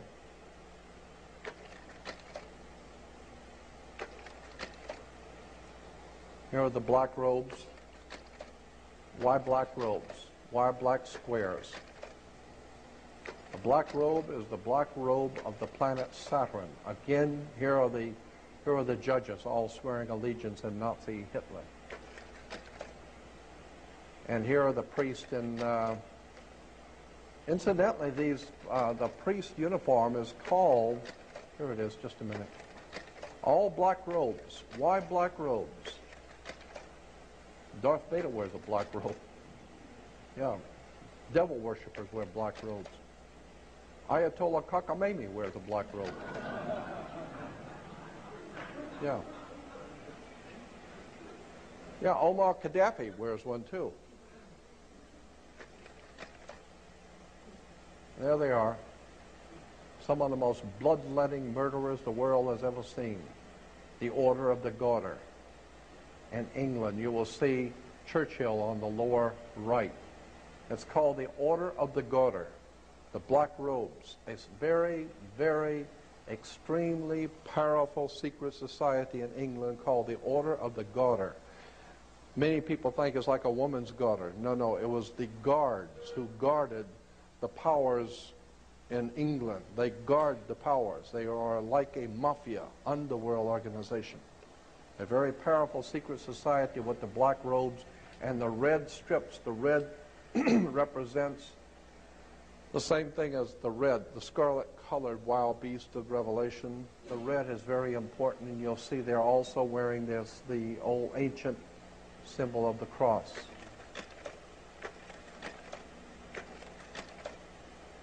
Yeah, Mussolini and the fascists, they also have black uniforms. This particular uniform, this particular robe the priest wears is called a Geneva robe. Geneva. The reason why it's called a Geneva robe is because the Vatican has dominated Europe for some 2,000 years, and Europe has dominated the world, and therefore international maritime admiralty law, the law of international banks, is based on Vatican canon law. This is why the Vatican has a Swiss guard. The Swiss guard the Pope. Why? Because it's symbolic. The Switzerland, which is the home of international banking, is guarding the Pope because he's the boss of all bosses. Michael Corleone goes to the Pope, right? Mafia bows before the Pope. International drug traders bow before the Pope. The Pope is probably one of the most fierce, diabolical people the world has ever known. I know. I was born and raised Catholic. I listened to my uncles who were federal judges. I listened to my Uncle Joe. I listened to the people I've read and studied for 42 years. The Vatican is a symbol of world criminal, world empire. And if the Protestants think that they have protested against Rome and gotten something cleaner and better, you've got another thing coming, because 99% of Protestantism came directly out of the Vatican Catholic Church, and neither one of them are worth a damn before God. Somebody had better start doing their homework and understanding that we have been misled away from the true and divine presence in the universe that men have called God. And I am totally committed to trying to help people to learn and see how these symbols have been foisted on us and we didn't even know it. You see Heaven's Gate. Remember this idiot? Heaven's Gate. A gate is a door. I'll run through this very quick. A door or a gateway is an entrance to the realm of the dead. In the Shinto, they have the Heaven's Gate. And I'll run through this very quickly, but it's important. You'll see there's the sun door, the sun gate in Egypt. And the old Aztec, Mayas, and Incas had the Heaven's Gate, or the sun door. The universal belief that the sun door of immortality represented the monolithic gateway of the sun. There's the heaven's door, the heaven's gate, the sun door. Consequently, the whole concept of the sun door was to go through the door into the world of the dead, into the occult world beyond. Here's the winged sun door in the Hindu. The sun doors. This goes all the way back to the Akkadian, Babylonian, Sumerian belief that the gods will lead you through heaven's gate, or the sun door. There is the old Phoenician Canaanite god going through the sun door. Here in the Vatican, you will see a colorful ceremony at the beginning of the Holy Year where the seal is broken on the holy door.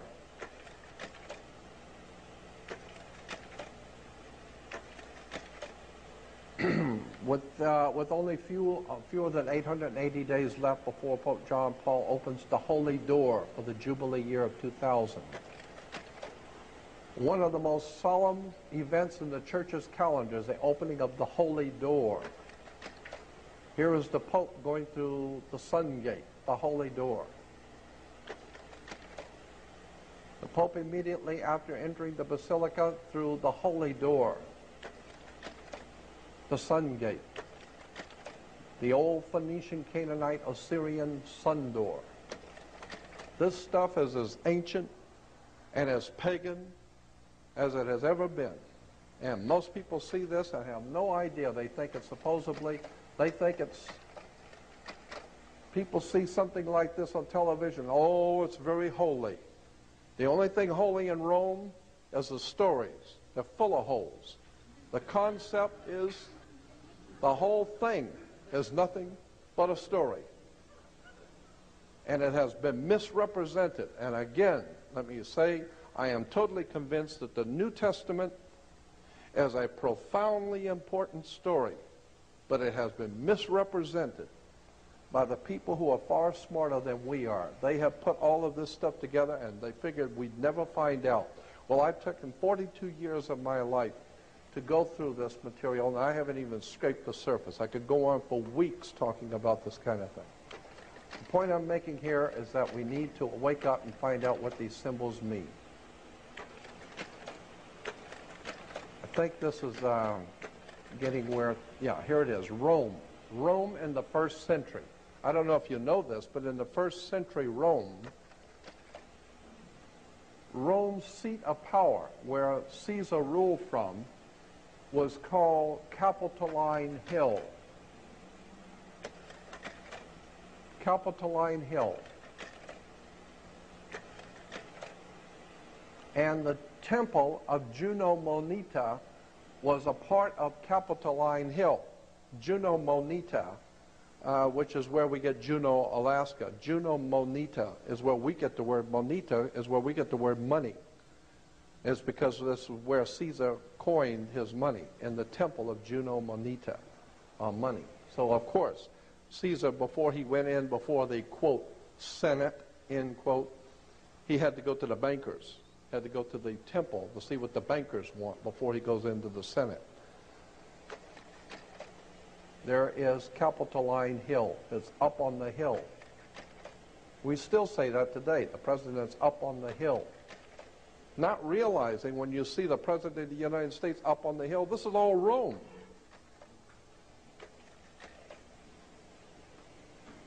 Okay. One last one.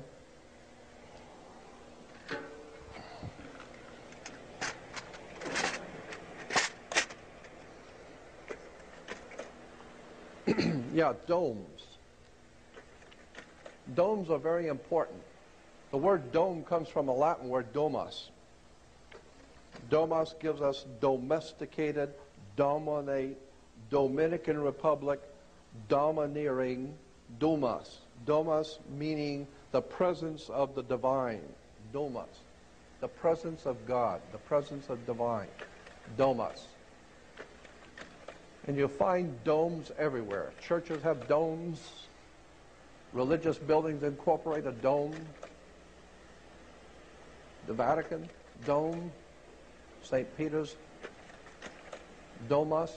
Here we have from a publication showing Jesus giving the keys to Peter, the keys of heaven, the two keys. And you'll see in the back the Vatican. Domus. So Jesus is giving the keys to Peter for him to rule through the Domus. Now, why is this important? It's because, in point of fact, the United States government has the same identical dome as the one in Vatican. Identical. It's because this government is dominated by international maritime admiralty law, the law of international banks. International maritime admiralty law is based on Vatican canon law. Vatican canon law is the law of banks and money. And consequently, that's why the Pope has a Swiss guard. Switzerland is the bankers of the world. Consequently, you need to understand what these symbols mean. Let's see if there's something else on here. No. Yeah, there it is, a mortarboard derived from a cap worn by Roman Catholic clergy. A mortarboard is now a symbol. The red square. Yeah, these are squares. Here's the Pope bowing before a mafia. Yeah, you got to ask yourself, how come the Pope has to bow to get the square on his head? You better check this out and figure out, why does the Pope have to bow to politicians?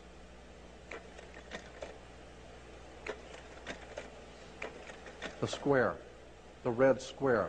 Isn't that what where Russia was, the Moscow was ruled from? The red square? The red square. You find that in the Vatican, the red square. The Nazis used the red square.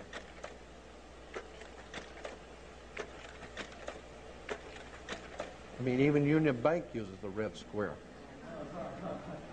And incidentally, the Union Bank goes back to Adolf Hitler. Adolf Hitler founded a bank with the gold he got from Jews. He founded a bank called the Reichsstadt All-German Union Bank. The Reichsstadt All-German Union Bank. Today, the Reichsstadt All-German Union Bank is known in our country as Union Bank. Union Bank was founded by Adolf Hitler. But don't take this personal. It's just business. Understand?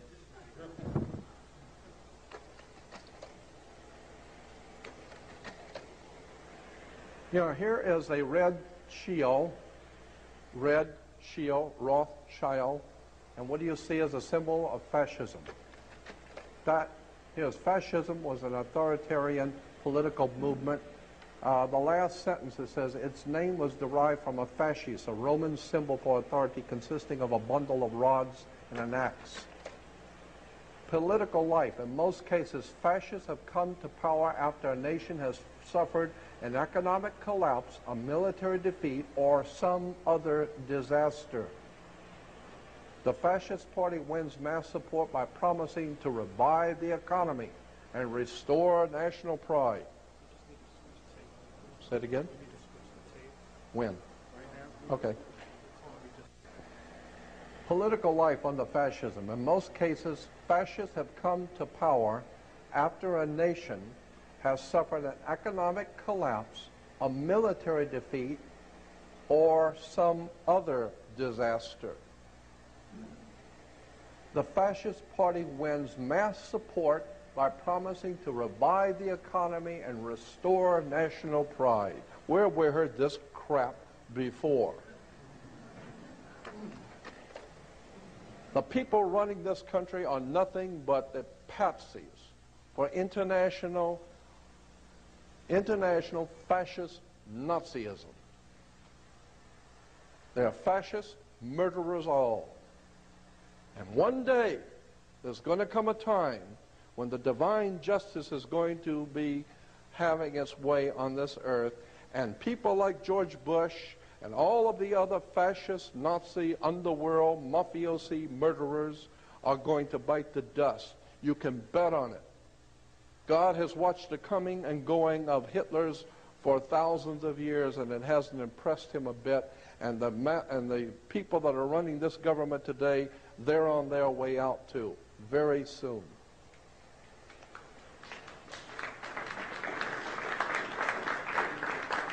Personal liberty. Personal liberty is severely limited under a fascist government. Here's a fasci. You'll see it underneath. It's everywhere throughout the world, especially in South America, Italy, France, Italy again, Benito Mussolini. You'll see the fasci. Fascism of Italian domination. Here's Kurt Waldheim, fascist Nazi, ended up being the head of the United Nations. I don't know what that tells you about the UN. And here's the Pope with his fascist Nazi friend. Both of them are grinning because they both know what they're doing, and they know you don't know what they're doing. And that's why they're both smiling. I put the Pope in the same place with Adolf Hitler and the other fascist Nazis. I know.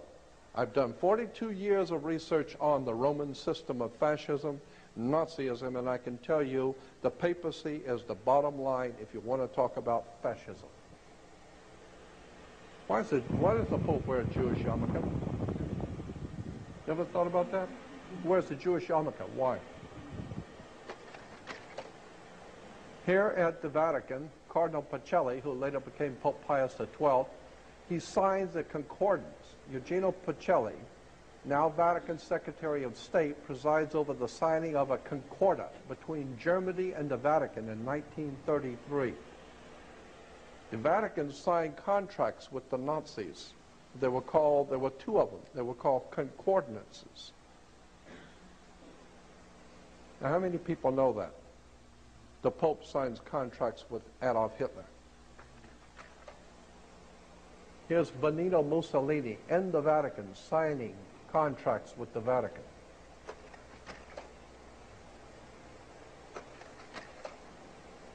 Again, here's another cardinal meeting with all of the fascists on the left. Here are the priests hailing Hitler.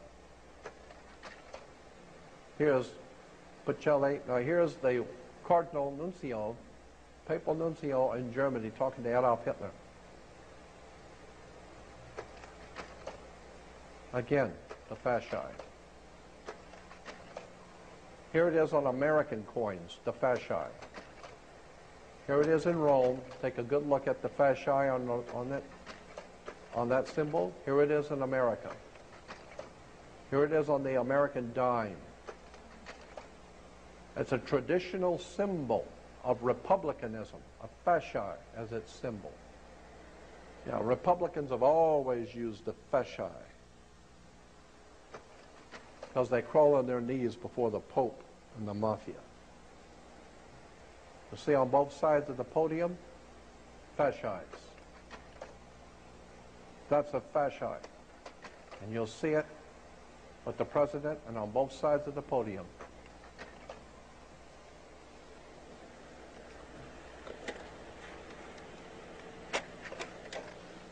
We can have the lights now.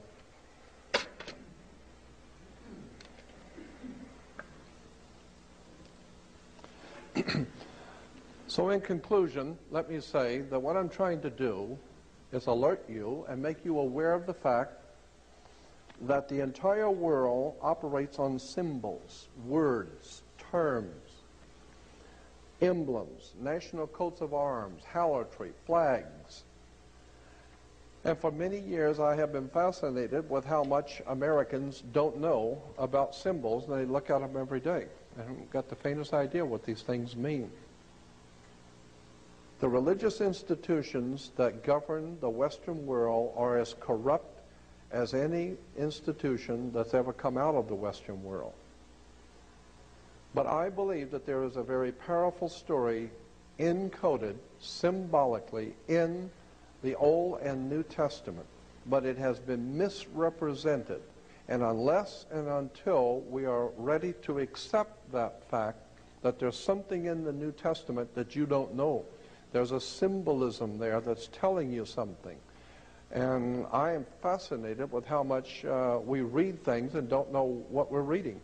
Let me give you one last example that I think is important and will make the point.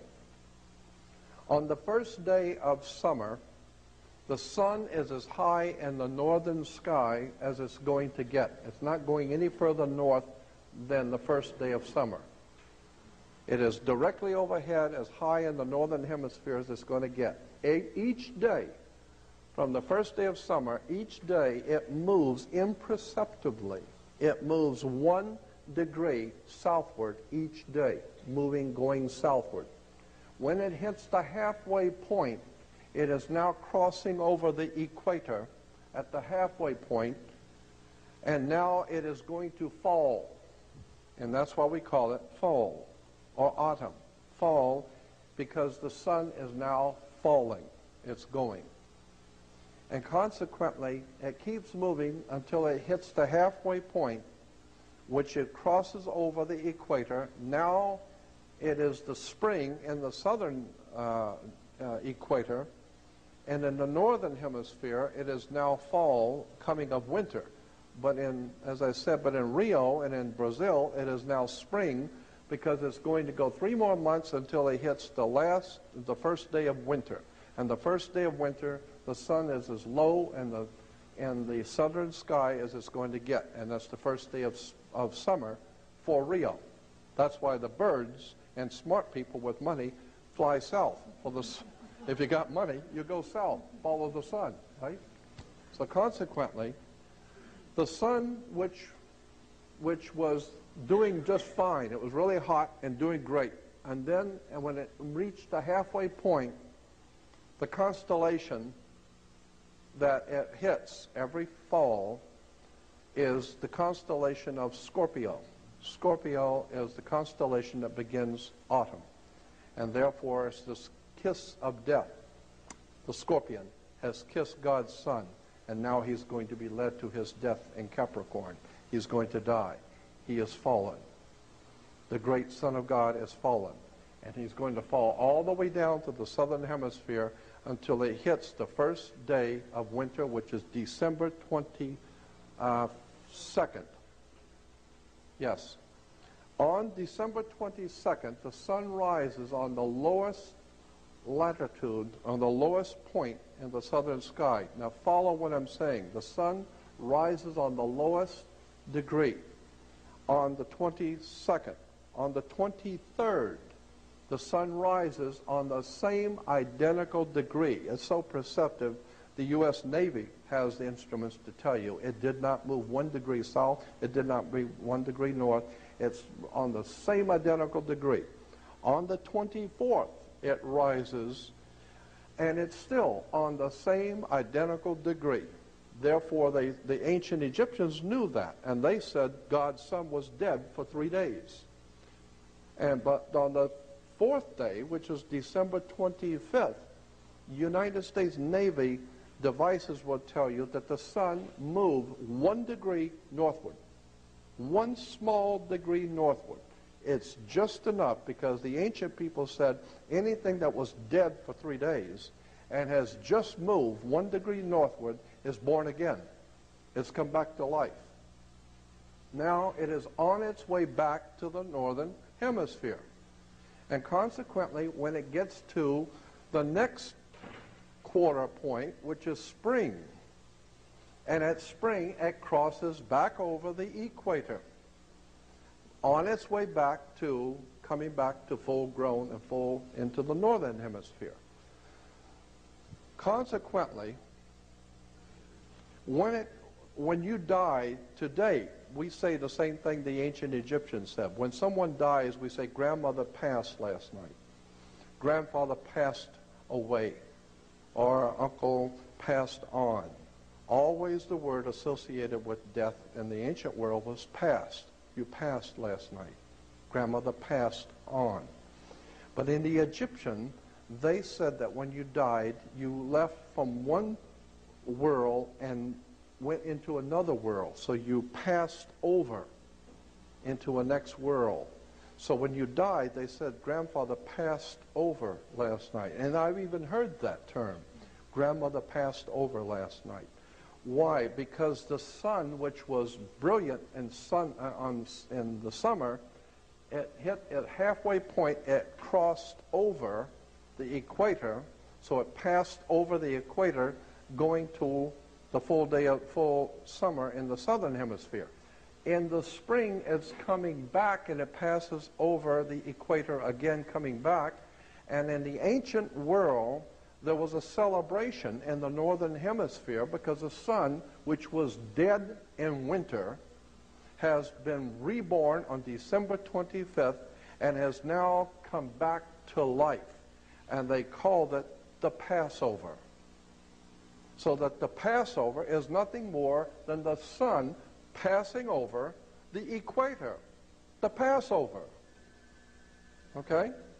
So consequently, when you're, oh, it's a very holy, oh, the Passover. What are you talking about? Sun worship, airhead? Wake up. That's all it is. It's just worship of the sun passing over. And so consequently, the Passover happens on the first week of spring. Well, isn't that strange that it would happen in the first week of spring? Now, of course, Christians would not want to have anything to do with this because this is the Jewish celebration of the Passover. So Christians wouldn't have anything to do with that. But we're still going to be worshiping the sun. But let's call it, let's say that instead of the Passover, let's say that God's Son is, say, resurrected. Let's say he's resurrected and has come back to life. Well, the Son has been resurrected, has passed over. And so Christians go out on the first day of Easter, Ishtar, and have an Easter sunrise service. Why? Because that's all it is sun worship. You're worshiping the sun on a sunrise service because the sun has passed over, and the Jews call it Passover, Christians call it resurrection. Wake up. It's just sun worship. And until such time as you understand that God does not have anything to do with ignorance. It has nothing to do with the pagantry and all the crap that we have been fed by government, religion, politics, church, and all of it. It's all manipulation. What we need to understand is that there is a divine presence in the universe that demands justice and demands intelligence. And that's what I'm here to do, to help people to understand, to get back in tune with the divine nature of the universe. And I believe that that's going to be required very soon, because when all the systems break down and the Christians for the first time begin to think about it, where is Jesus? I would have thought he would be back by now. You need to understand that there's a very powerful story in the New Testament that is telling us what God's thoughts are. But you need to understand it is symbolic, and there's a powerful story there. And one day, if I am invited back, I will do nothing more than for 4 hours do a whole theological discussion about the New Testament and the real story that's encoded in the New Testament, because I believe it's a very powerful story, but it's not the one you think it is.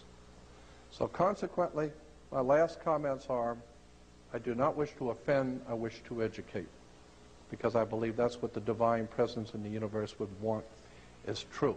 Know the truth and it will set you free. And I want to thank you.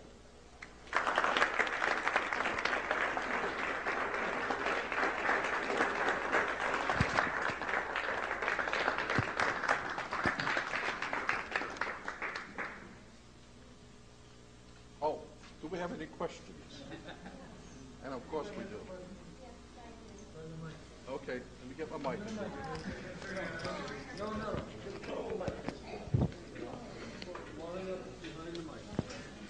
And remember, just because you got questions, that does not necessarily mean I can answer them.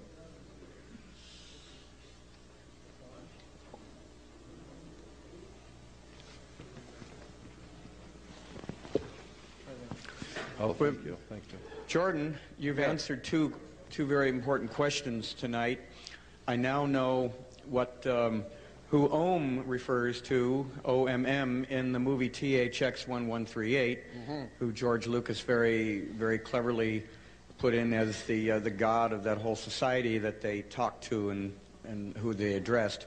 And I also now understand why there was a dome in the original Daystar story, And I now know why that was not allowed to ever make it to the screen, and you told me it probably wasn't ready, there was something missing. I now know what the dome means, and here I put it in there, I didn't even know what it meant. Right. Thank you. Now I want to ask you, till the day star shines. Yes. Can you talk a little bit about what Peter meant when he wrote that? And the day star rises in your heart. Mm-hmm. Peter said to continue until the day star rises in your heart. The word day star, Lucifer. Lucifer is the day star. Lucifer is nothing more than the planet Venus. Go look it up in Encyclopedia Britannica. Lucifer is Venus. And Lucifer, being Venus, was the light bringer.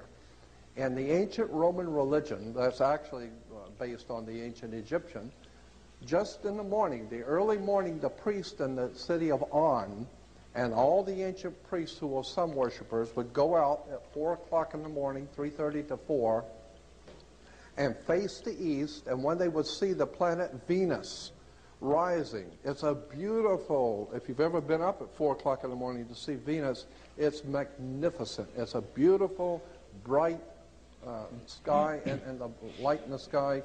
And the ancient peoples realized that when you see that star rising, the sun is right behind it. So it announced the coming of the sun. So it was a beautiful announcer, for the sun was coming. And so it was called Lucifer. Lucifer was the bringer of the dawn, the bringer of the light. And it's called the day star. The day star is the star that brings the day. Day star. Lucifer is nothing more than the planet Venus. Period. Go look at any encyclopedia, go look up in any reference work, I don't care if it's Catholic, Protestant, any Bible reference work, it'll all tell you, all of them, they will tell you Lucifer is nothing more than the planet Venus. But it's highly symbolical, and it means something. It means that light is coming into the world. But the scripture says that the light came into the world, but the world was not worthy of it. Intellectual and spiritual enlightenment is trying to tell you something. And what happens when somebody is intellectually enlightened and trying to teach you something? If you're sleeping in bed and you're sound asleep in bed and someone lights up a 600-watt bulb next to you, the first thing you're going to do is turn away. Why? Because it hurts your eye. You don't want to see it. And then you're going to be mad that somebody did that to you and woke you up with a 600-watt bulb. Why? Because intellectually, someone who is brilliant, who's trying to enlighten you, and you've been sleeping all your life, you're going to be offended that somebody has now caused you to have to think and giving you enlightenment. So consequently, that's what we see all the time. I don't want to see it. I don't want to hear it. Lucifer is nothing more than the day star that brings the day. And it's been misused and misunderstood. Is there a virtuous day star? Oh, yes. Thank you. Yeah. Symbolically, there's a very powerful story in the symbolism of Lucifer, the day star, who brings the light of day. It's a very interesting and very important story, yes. We'll talk about it later. I just want to thank you for all this symbolism, because I'm really into it because of my art background and Flower of Life. But I just wanted to ask you quickly about, I heard somebody mention on the radio about the Twin Towers, about Gemini. Something about the Gemini, the stars. The twins. Twins Yeah, you saw for the that Gemini, the and twin also symbol. 9/11, huh? Yeah, the twin phallic pillars, too, I was showing you. Yeah, right away I thought it said Twin Towers when That's you were it. showing all the phallic signs. But I wanted to know if you could add anything on to that, and also the 9/11. Yes, I will say this, that we today in the Christian West believe that astrology is all of the devil, and actually the word devil is nothing more than the D put upon the word evil. You write evil and put a D in front of it, it becomes devil. Devil, evil, and God is actually taking one of the O's out of good, and it becomes God. God is good and devil is evil. It's just use of words. But in point of fact, there is a very powerful symbolism in this double phallic symbol. And So what I'm saying is that we've been given to believe and understand that astrology is evil, is of the devil and all that, and have nothing to do with it. Why? Because the church does not want you to discover the name of the tomb. The church does not want you to discover that for as far back as the human race goes, the kings, the rulers, the princes of the earth, all of the intellectuals, all of the most important people in the world know that the whole universe operates around the God's divine plan of the ages.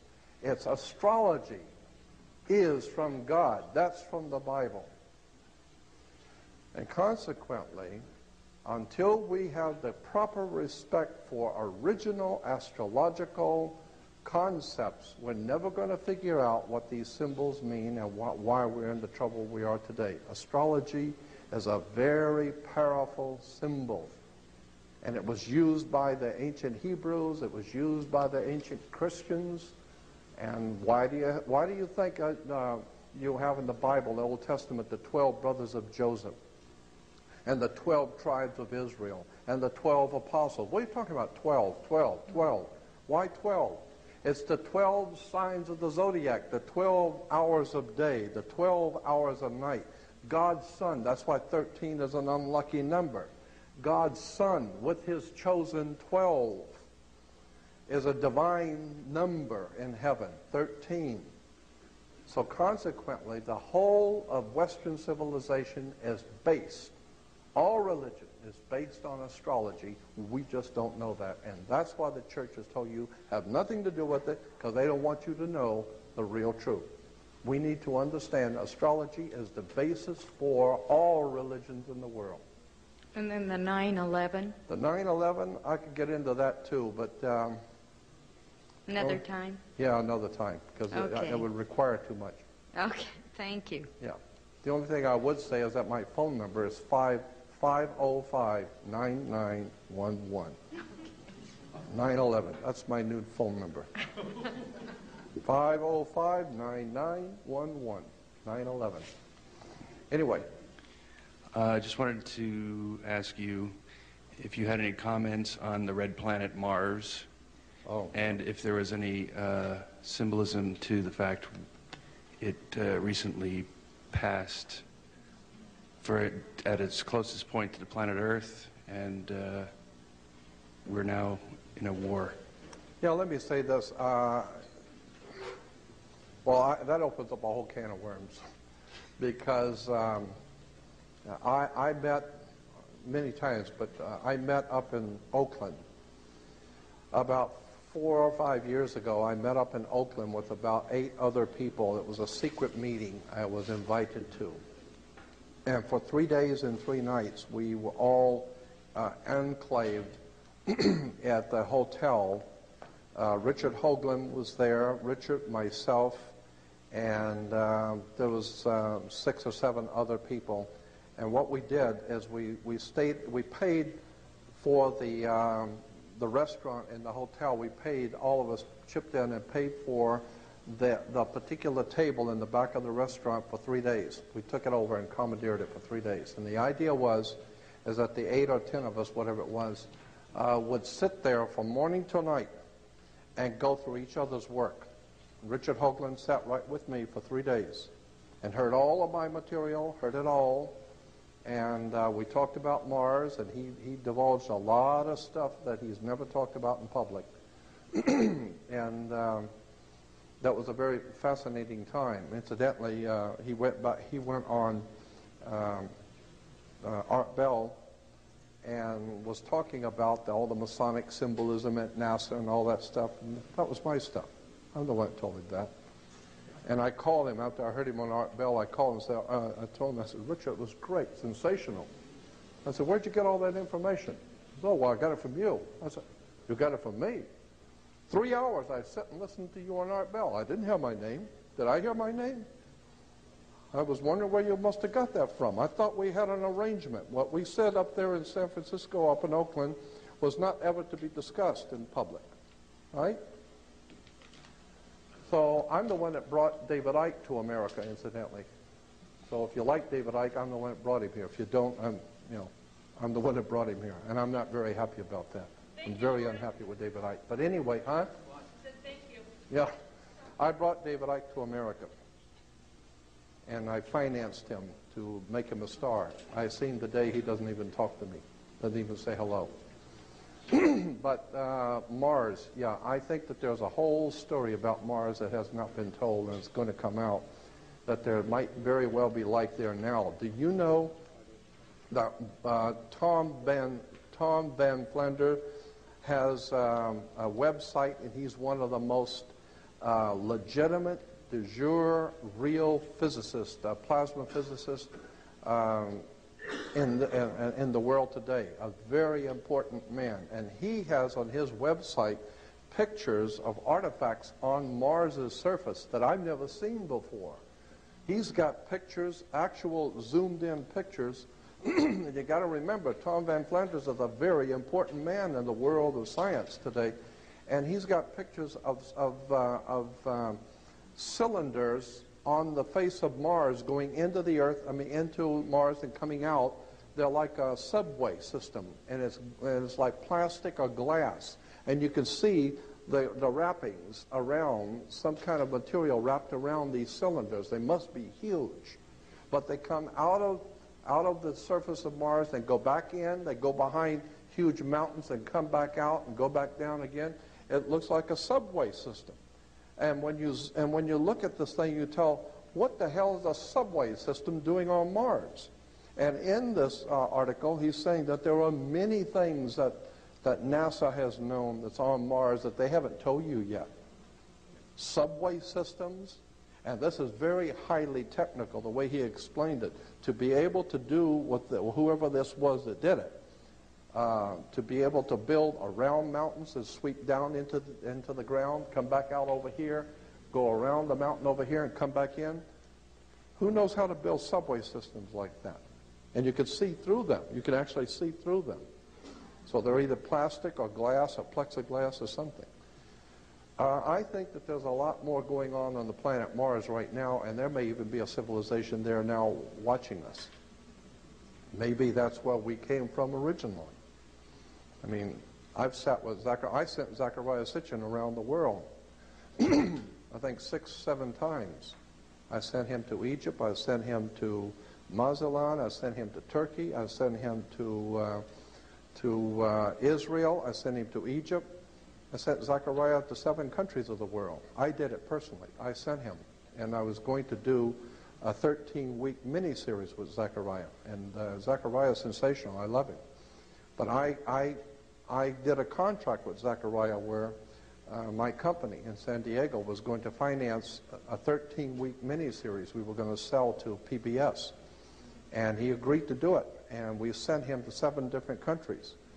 And then the poor mentally deranged moron that I was working with that held the checkbook decided one halfway through the project that she didn't want to finance it anymore. She didn't want to do it anymore. That's it.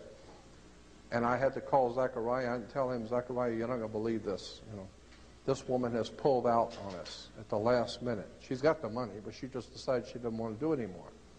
And of course, my feeling is Zachariah Sitchin, he doesn't care. I mean, hell, I sent him around seven countries of the world and sent him to all the best hotels and financed him and sent him all over the earth. Hey, if you got any other brilliant ideas, you know, give me a call. I mean, he wasn't offended.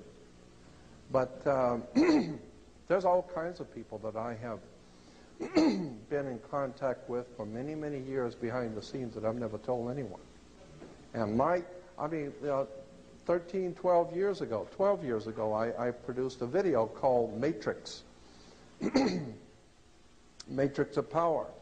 And I got all kinds of phone calls from Hollywood stars, from all kinds of motion picture people, talking to me, oh man, a sensational idea of a matrix, of power. And then, of course, they come out with a movie called Matrix. You know, so I've been on the cutting edge of this stuff for many years, and I have Goldie Hawn and Kurt Russell used to get my stuff out in Santa Monica at the Mandela Books, and some of the stuff that was in my old basic slide presentation ended up in one of the movies called Stargate. I mean, I've been supplying Hollywood, and I know I've been doing it because I get phone calls from big-name movie stars say, oh, that was sensational. Well, we ought to make a movie on that. And then a year or two later, there's a movie on it. And so last time I got a very important movie star called me and said, oh, man, your stuff is sensational. I love it. Got all of your tapes. And I said, do you really like it that much? Oh, yeah, sensational. I said, did you ever send me a check? You know, you ever thought about cutting me a check? Oh, no, there's no problem. We'll do that. Yeah, I'll get around to that. No, I've never received a dime from anyone, not even a thank you.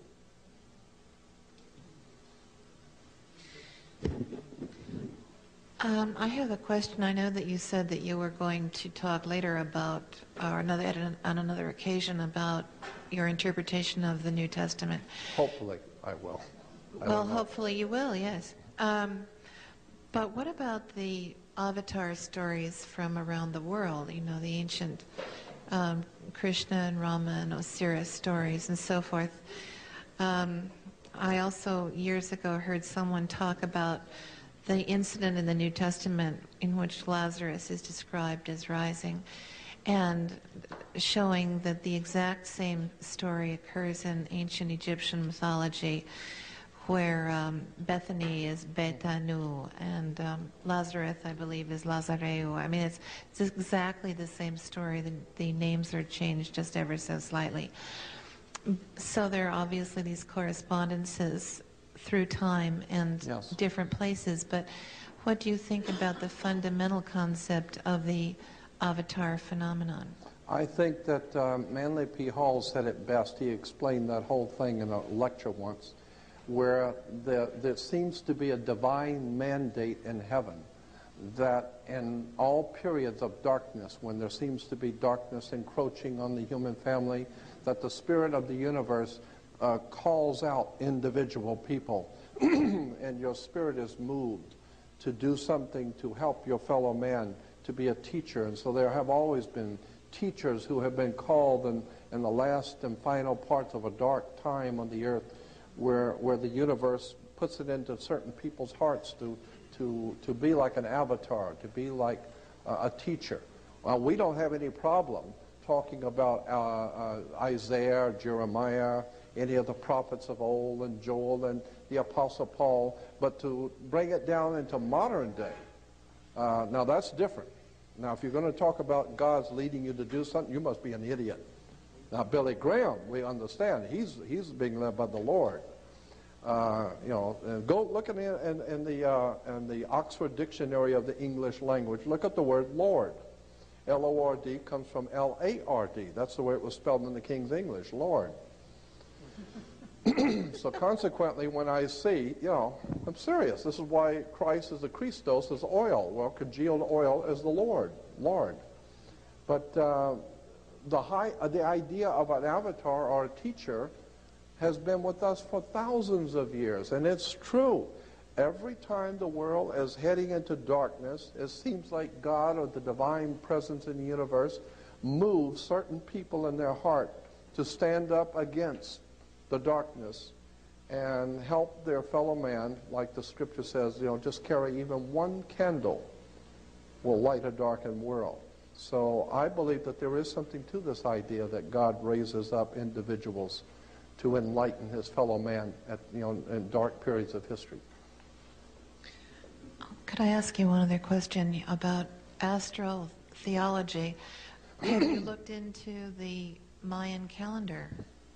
What do you think about that? Well, I think the Mayans and the Aztecs and the Incas and the Toltec and all of those ancient people, I think South America and Central America is just cram-filled with interesting ancient stuff. And we tend to feel that the Egyptians and the people from that area of Africa and in Europe somehow or another got over here to South America because we still have the same pyramids and the same symbolism. We find the same symbolism in Central and South America we find in the Middle East. And so obviously they came from the Middle East and Egypt and Africa across to South and Central America. I'm saying, maybe not.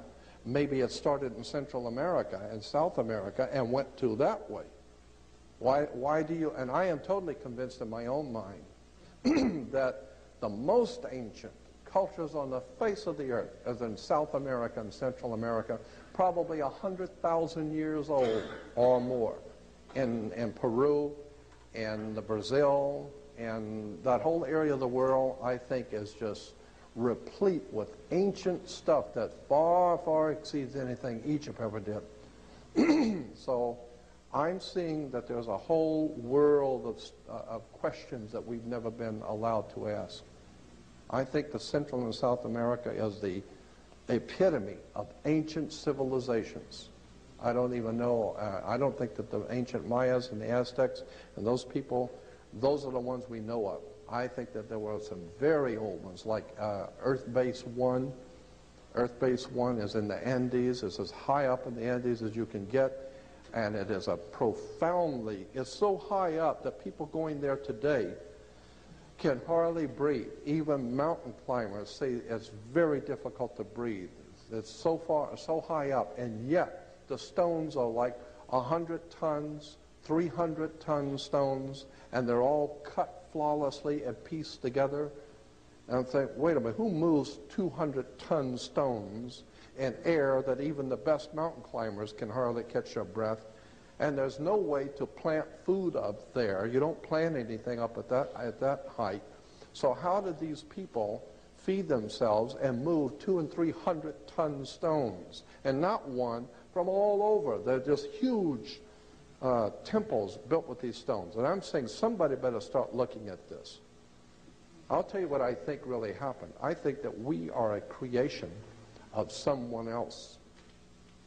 I think that's what happened. I think somebody came here a long time ago and created us. And they're still with us. Where is Earth Base 1 that you refer to? It's I'm not sure. I think it was Ecuador, but I'm not sure.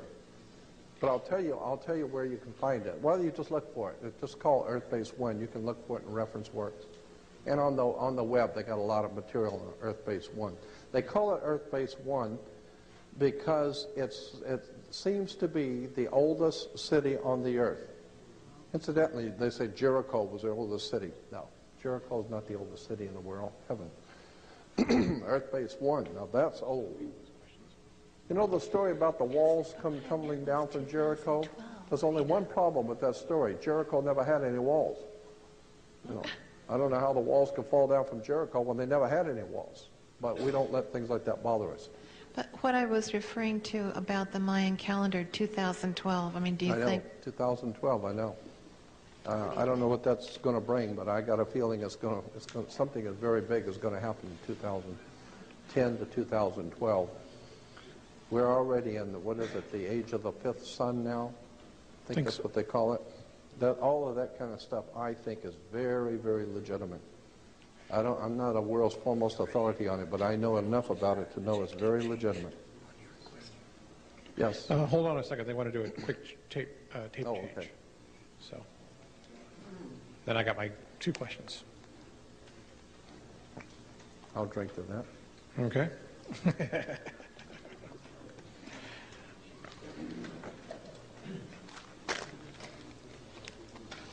Incidentally, I did a television. I've done quite a few here lately. I did a piece for Discovery Channel. I did one for Learning Channel. I did one for Arts and Entertainment. I did one for CBS. Okay. We're rolling. Oh, okay. All right. I was just going to tell you something that happened on well, go ahead, and then I'll ask my occasion when I was working for.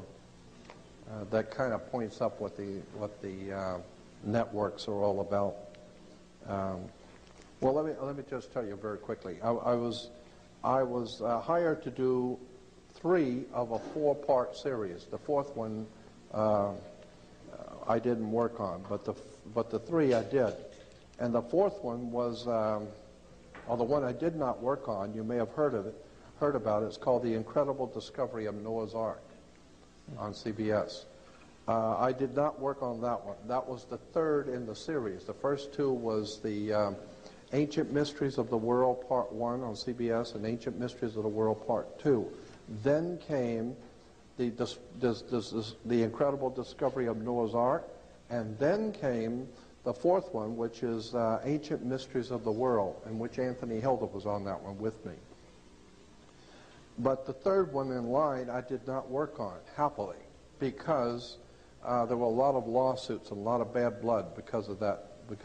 And the company, the production company out of Utah went broke because of it, because of the lawsuits. And the reason why is because a lot of atheists and agnostics and humanist organizations and people around the country got really upset because CBS did not put a disclaimer saying that this is just entertainment. We didn't really find Noah's Ark. I mean, but they didn't do that. They said the incredible discovery of Noah's Ark. And they went on to show, here's the pictures of Noah's Ark. And it was so ludicrous. It was so incredibly ludicrous. I was laughing at it. It showed the guy taking a picture of Noah's Ark, and then it said, but he fell off the ledge, and they couldn't find him because he died in the snow, and so that's why they don't have the camera in the original picture. And I'm thinking, well, if you don't have the original picture, what the hell are we looking at then? You know, and well, what are we looking at if you don't have the original picture?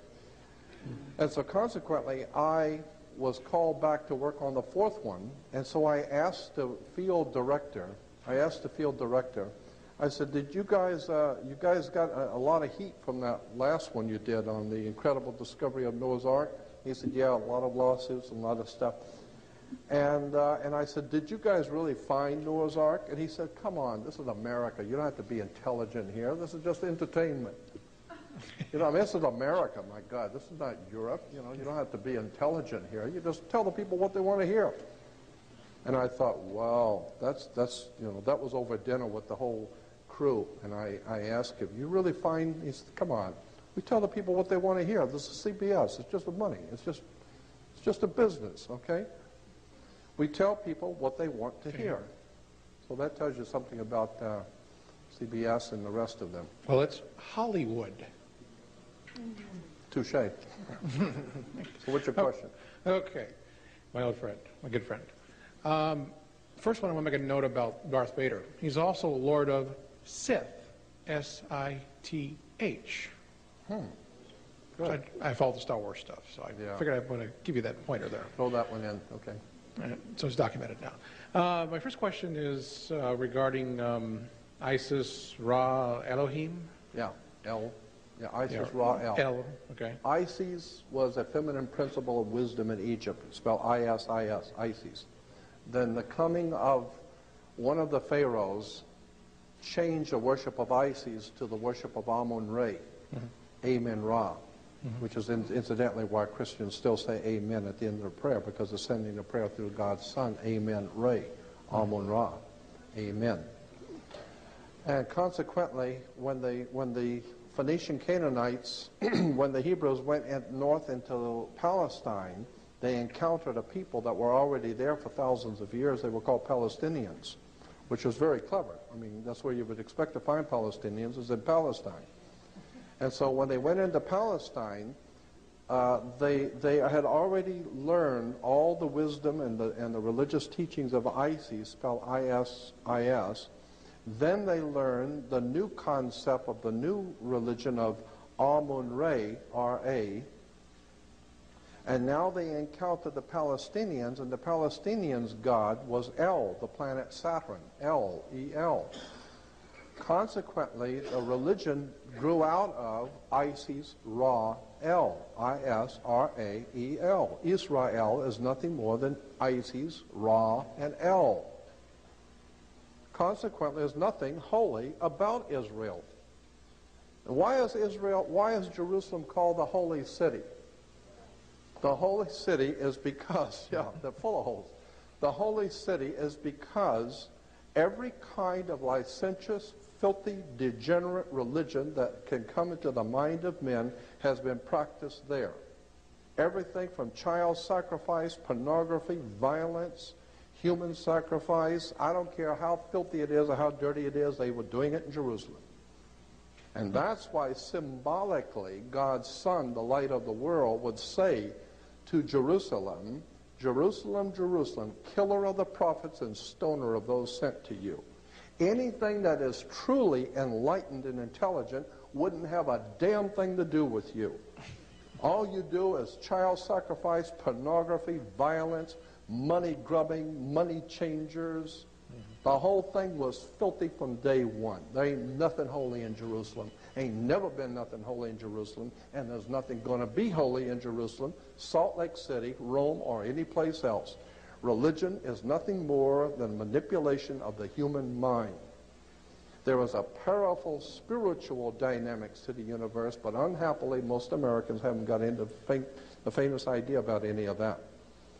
And I think that that's what's coming. I think there's going to come a time when we're going to start thinking in terms of, wait a minute, let's back up and look at this all over again. Who are we really, and what is astrology, and what is the Bible, and who really wrote it? And that's what I'm hoping to do, to be able to enlighten people that there's something else going on we haven't been told. Yes, what else? And the final thing is, a friend of mine wanted me to ask you, where does the Jesus, the oil of Christ, story actually fit then? What is the, or who is Jesus Christ to you, or is your understanding of these things? Well, Christ is merely oil, and oil was used to anoint kings and princes, and all of the ancient world. All the ancient world always anointed their kings and rulers and princes with oil. They poured it in the head of the kings and princes, and therefore you were anointed.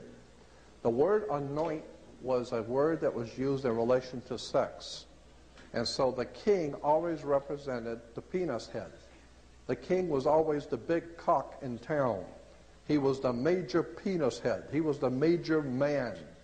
He represented the male fertility. And all the women belonged to him. He was the king. So he represented the male phallic. And in the ancient world, they always lubricated the head of the male phallic in sex. So that's why you would anoint the head of the king. The head of the king represents the head of the penis, because the whole concept of man ruling is a sexual thing. It's been around for thousands of years, the war between male and female. It's a war going on between male and female. And in the patriarchal system of things, the king represented the male phallic. And we got a bunch of Peter heads still running in Washington, D.C. They're all a bunch of penis heads. They think with their penis. They think with their penis. That's all they are. That's all. You know, Bill Clinton, he thinks he's the only one. That whole thing is filthy. It's nothing more than sex and power. We're talking about mafia, sex, drugs, entertainment, buying and selling. Anyway. Hello, Jordan. I hope I don't offend anyone.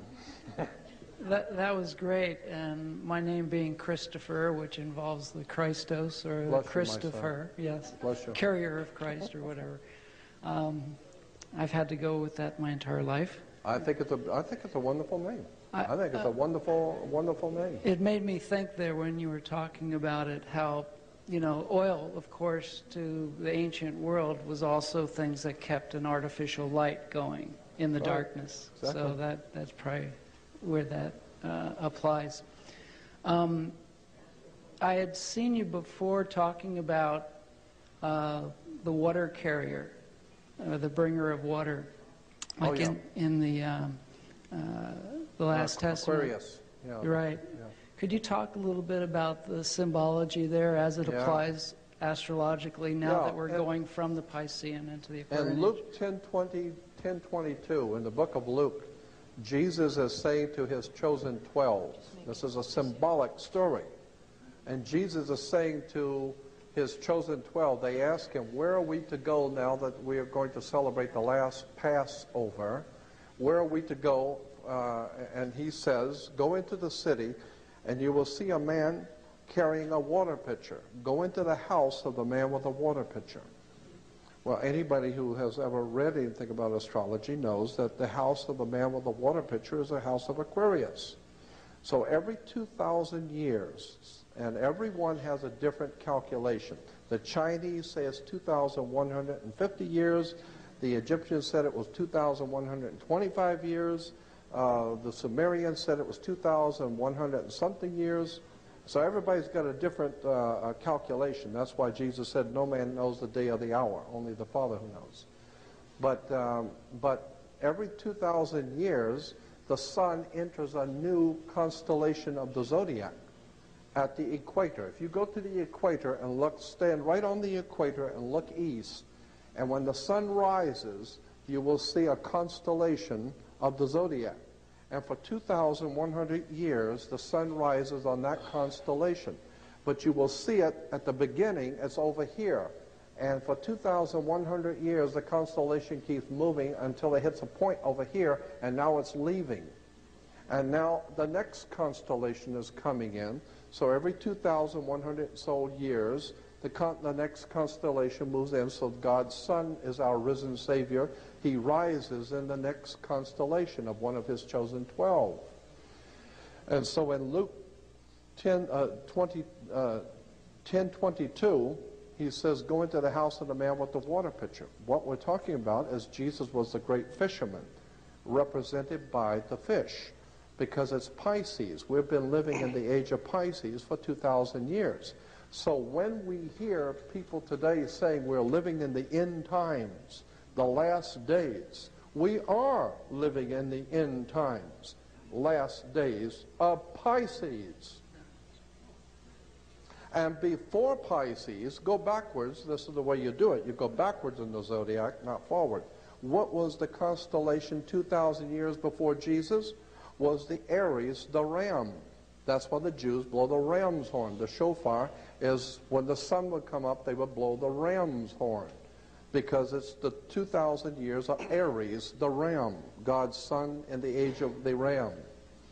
And that was, and then of course Moses inaugurated the 2,000 years of Aries, the ram, that blow the ram's horn. And that's why when Moses comes back down from the mountain, he sees the children of Israel worshiping a golden calf. Golden, the sun. Calf, Taurus, the bull. The Taurus, the bull, golden calf. Consequently, the Jews were into astrology. And they realized that every 2,100 years, the Son, the Redeemer, our risen Savior, will come back into his kingdom. And now we're waiting for God's kingdom to come and his will to be done on the earth as it is in heaven. Meaning that we're waiting for the sun to rise on a new dawn, a dawning of a new era, in which mankind will now step into the age of Aquarius for the next 2,000 years of human existence. The Bible is replete with this stuff, and all you got to do is spend hours and days and weeks at the seminars and the seminaries and talk with the rabbis, and they all tell you, of course, that's what it's all about. I had one of the highest ranking rabbis in America. I'm not going to give you his name because people will see this, and I don't want them calling him. But he's back in Massachusetts. He's probably gone now. This is many years ago. But we used to talk about this. He was a head of a very powerful rabbinical association. And I used to ask him, I said, Rabbi, tell me the truth. Was there an Abraham, Isaac, and Jacob? I mean, did these people actually live? And he said to me, look it, you've got Isis, Osiris, Horus. You've got Brahma, Vishnu, Shiva. You've got Father, Son, and Holy Ghost. Hey, we're Jews. We've got to have something too, right? Everybody's got to have a triune God. Brahma, Vishnu, Shiva, Osiris, Horus, Isis, Father, Son, Holy Ghost. So we got to have something. Okay, so we got Abraham, Isaac, and Jacob. How do you like that? Well, was there an Abraham, Isaac, and Jacob? I don't know. Was there an Osiris, Isis, and Horus? No. Well, it's just a story. There was no Abraham, Isaac, and Jacob. There was no Abraham. Abraham, the Jewish reference works will tell you, was Abram. Abram. Abram. Ab, A-B, in the ancient Hebrew meant father, and Ram was the ram, Aries the ram. He was your father for 2,000 years. He was your father. Abram. Abraham, Isaac, and Jacob is nothing more than the triune God. And the triune God is nothing more than the sun in the rising, the sun at 12 noon, and the sun in the evening. The newborn, the full-grown, and the man that dies. The triune God. And that's why it's still the sun. It's the sun in the morning, it's the sun at high noon, and it's the sun at night. So it's still the same God. It's three persons in one God. Yeah, the one God is the Son in those 3 points in his life. So consequently, this is a fascinating material when you start talking to the rabbis and doing the research and you find out, my God, how long have you known this? You know, have you known this all your life? Yeah. And I said to him, why don't you tell other people this? I mean, this is fascinating stuff. And he said, look, what do you want me to do? I got to go out and get a job? Come on. You know, if I tell people what the real truth is, I mean, I'm not going to be a rabbi very long. So anyway. As far as you know, is there any validity to the stories of Jesus fathering children to Mary Magdalene? That's the very interesting, that's Holy Blood, Holy Grail, British Israel, Holy Blood, Holy Grail material. That's very interesting. I don't think so at all. I don't think there is. I think it is a front. I think it is a story that's being put out by the Illuminati to give legitimacy to their coming world power, that they want to run the world, and therefore they got legitimate reasons because Jesus is their father, their great-great-great-great-grandfather.